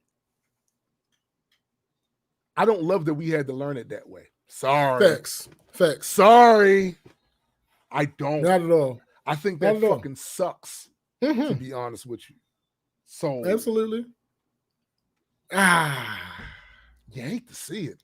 It's a whole thing.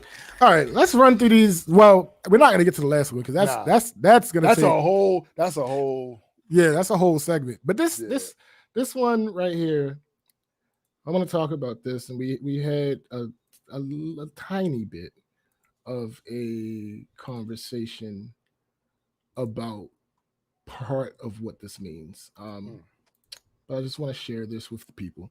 FedEx asks Washington Redskins to change name. For those who know about the NFL, the Washington Redskins home stadium is FedEx Field. So they are the major sponsor of that team. Right. Also, Nike removes team merchandise from online store. FedEx has requested the Washington Redskins to change the team name. We have communicated to the team in Washington our request that they change the team name, FedEx said in a statement Thursday. The company has naming rights through 2025 to the stadium where the team plays in Prince George's County, Maryland. While Dan Snyder owns the team, FedEx chairman and CEO Frederick W. Smith is a member of the team's ownership group. The company paid the team $205 million in 1999 for the naming rights to FedEx Field in Landover. The debate over the name has been brewing for decades, and most recently has come back into focus as the nation grapples with race issues.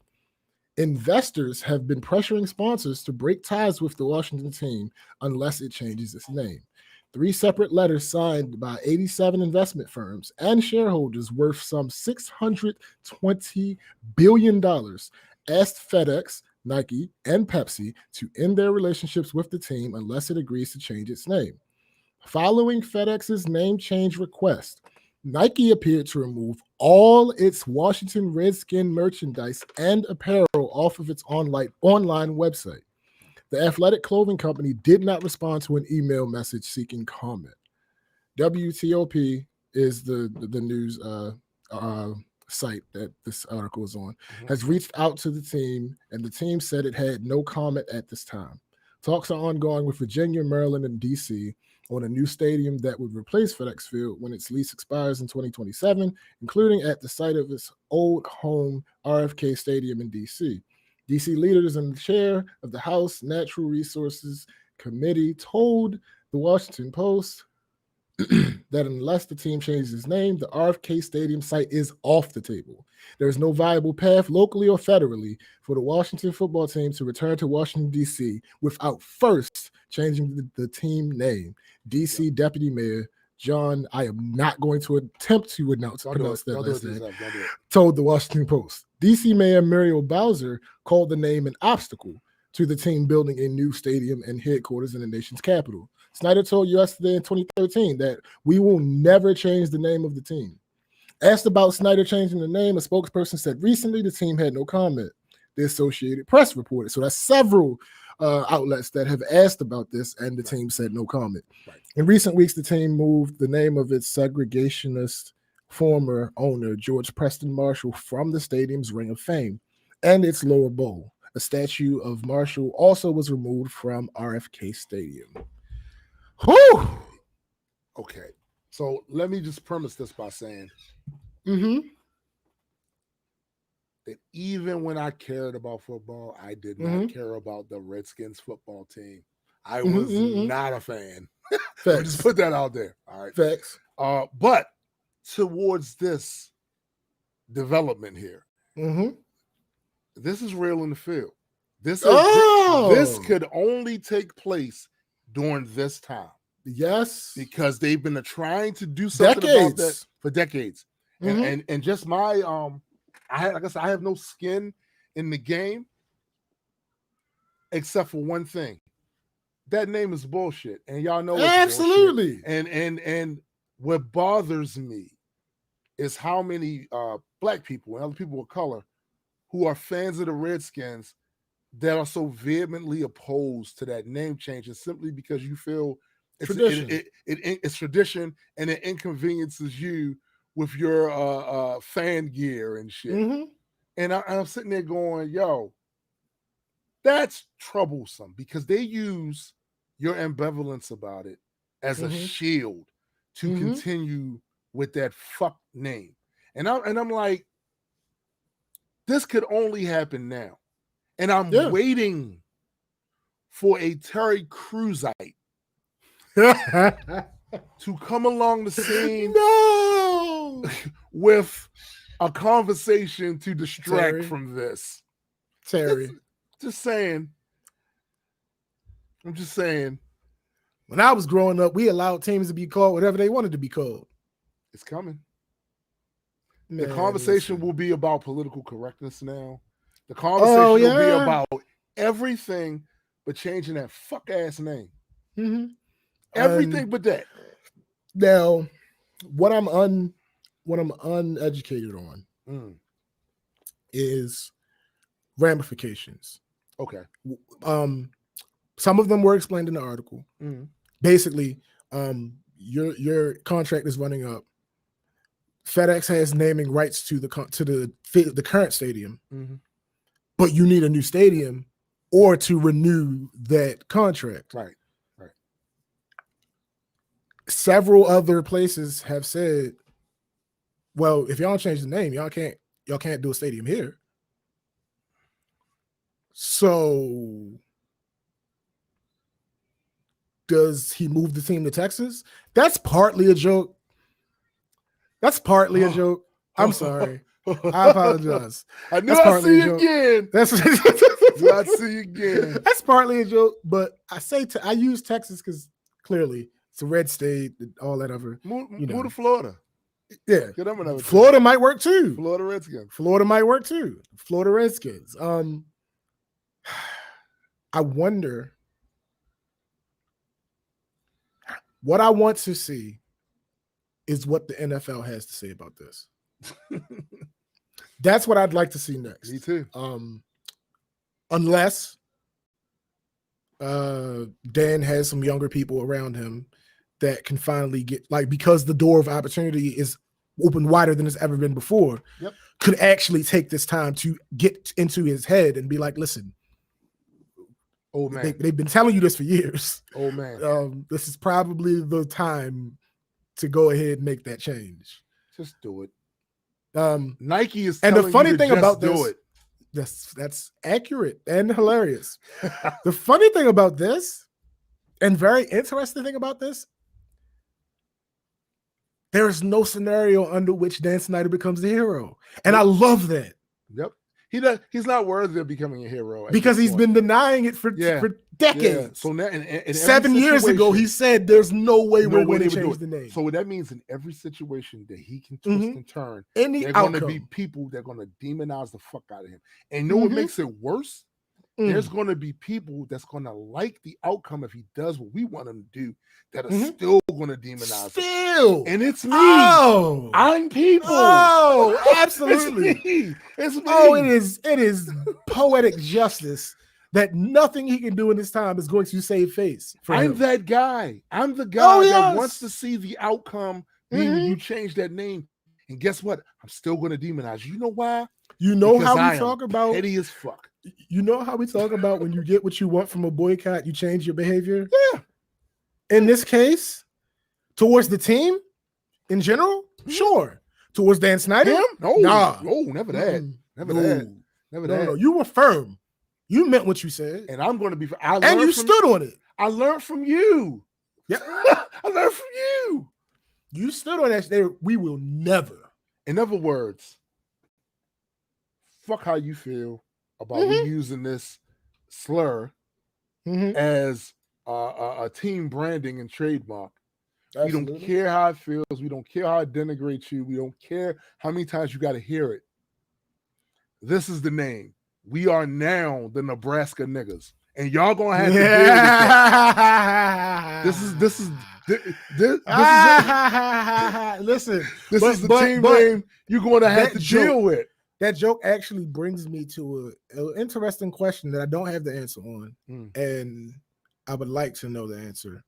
If the Redskins ever had a prominent, not even necessarily prominent, but highly skilled player of Native American descent, that would be interesting to know. That would be really interesting to know. Did Jim Thorpe ever play for the Redskins? I think so. I need to check that out. If I'm thinking the same person who I think it is.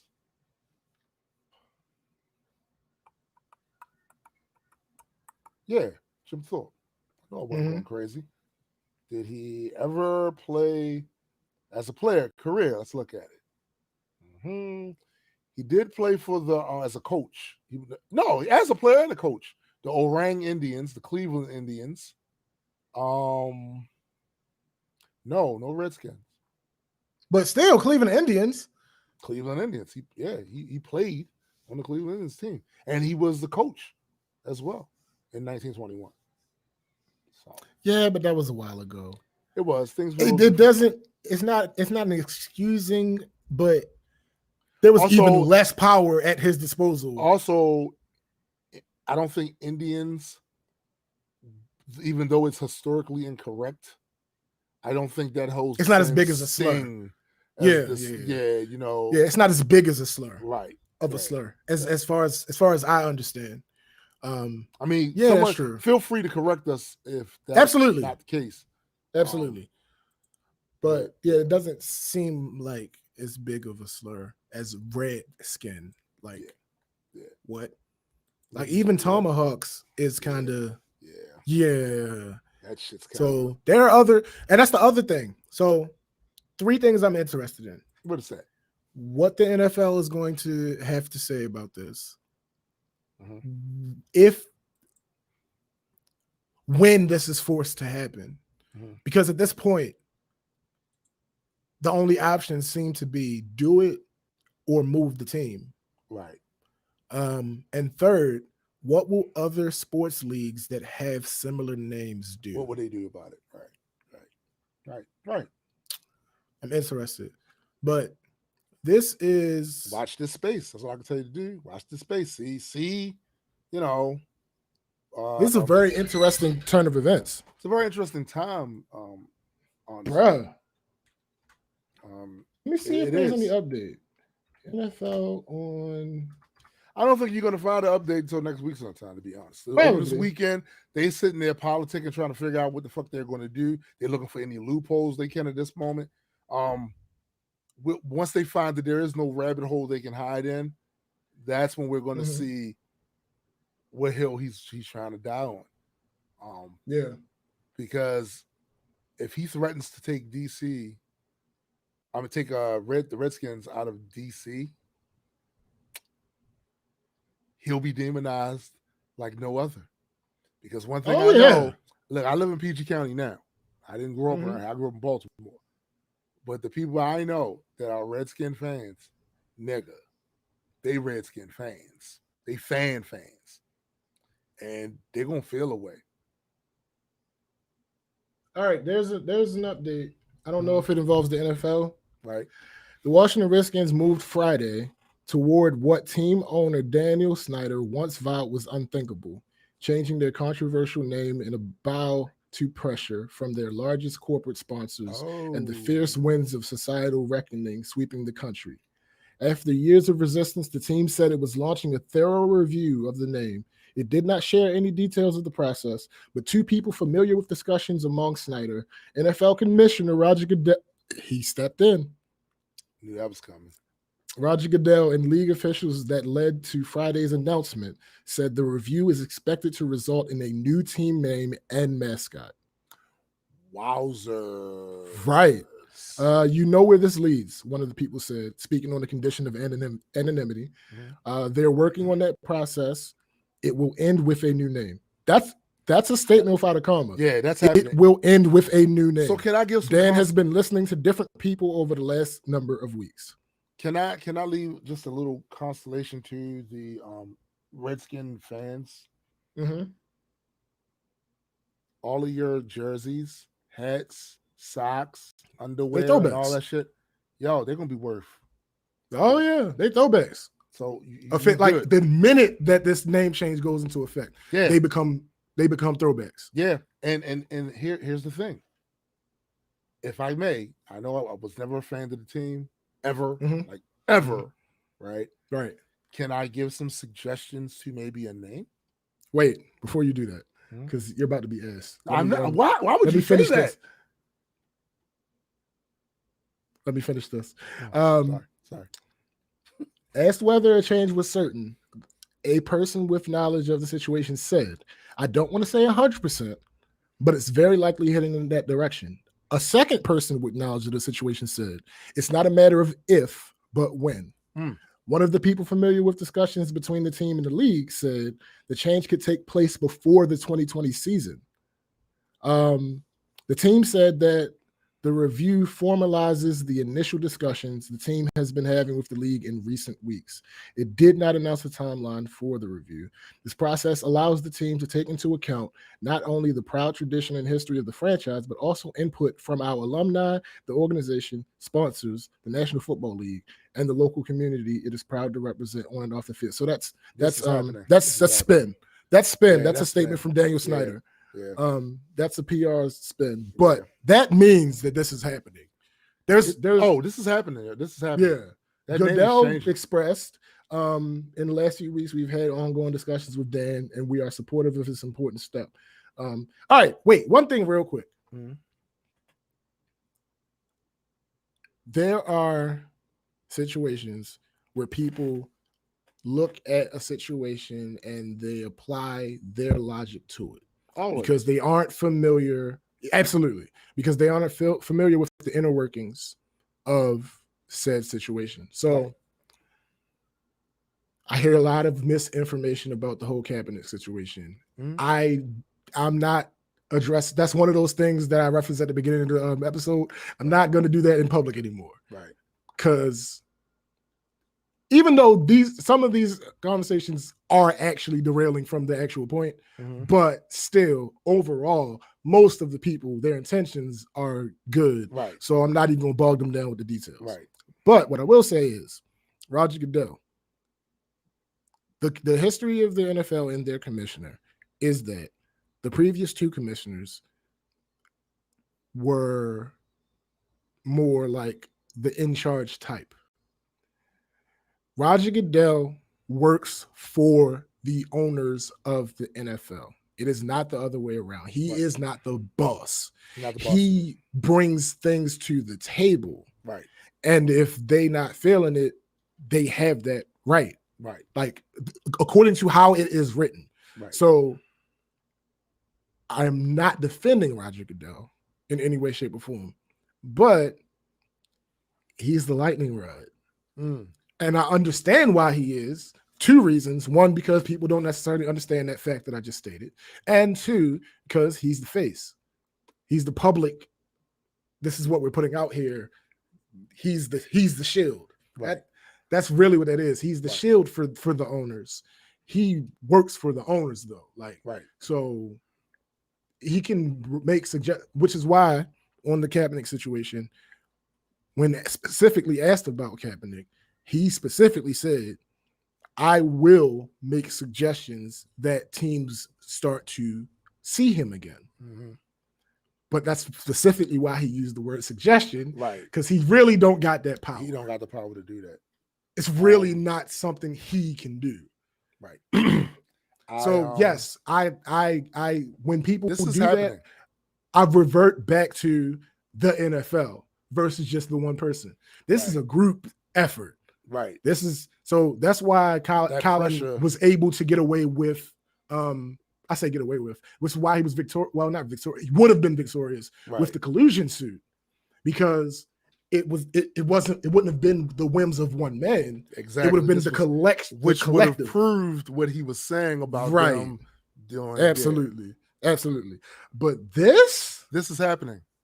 And I'm putting it in early. I think the Washington Teletubbies is a great name because I know it. First of all, I knew it. Now, hear me out. Okay. Hear me out. I'm listening. It opens up all kinds of possibilities for the logo to be diverse. There are several different color Teletubbies. So they literally could have that shit, different colors of the symbol on the damn hat.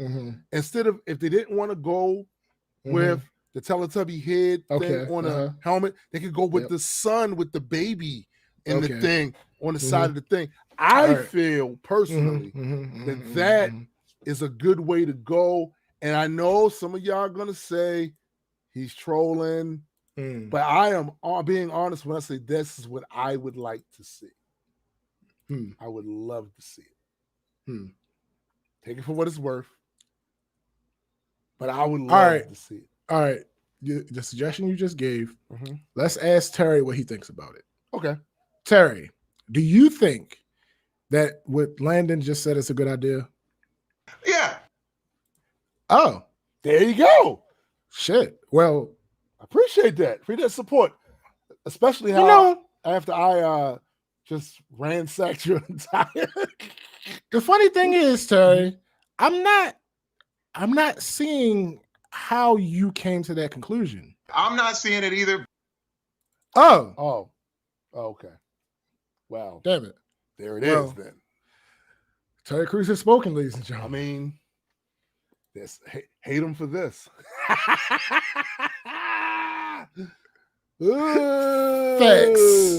Facts.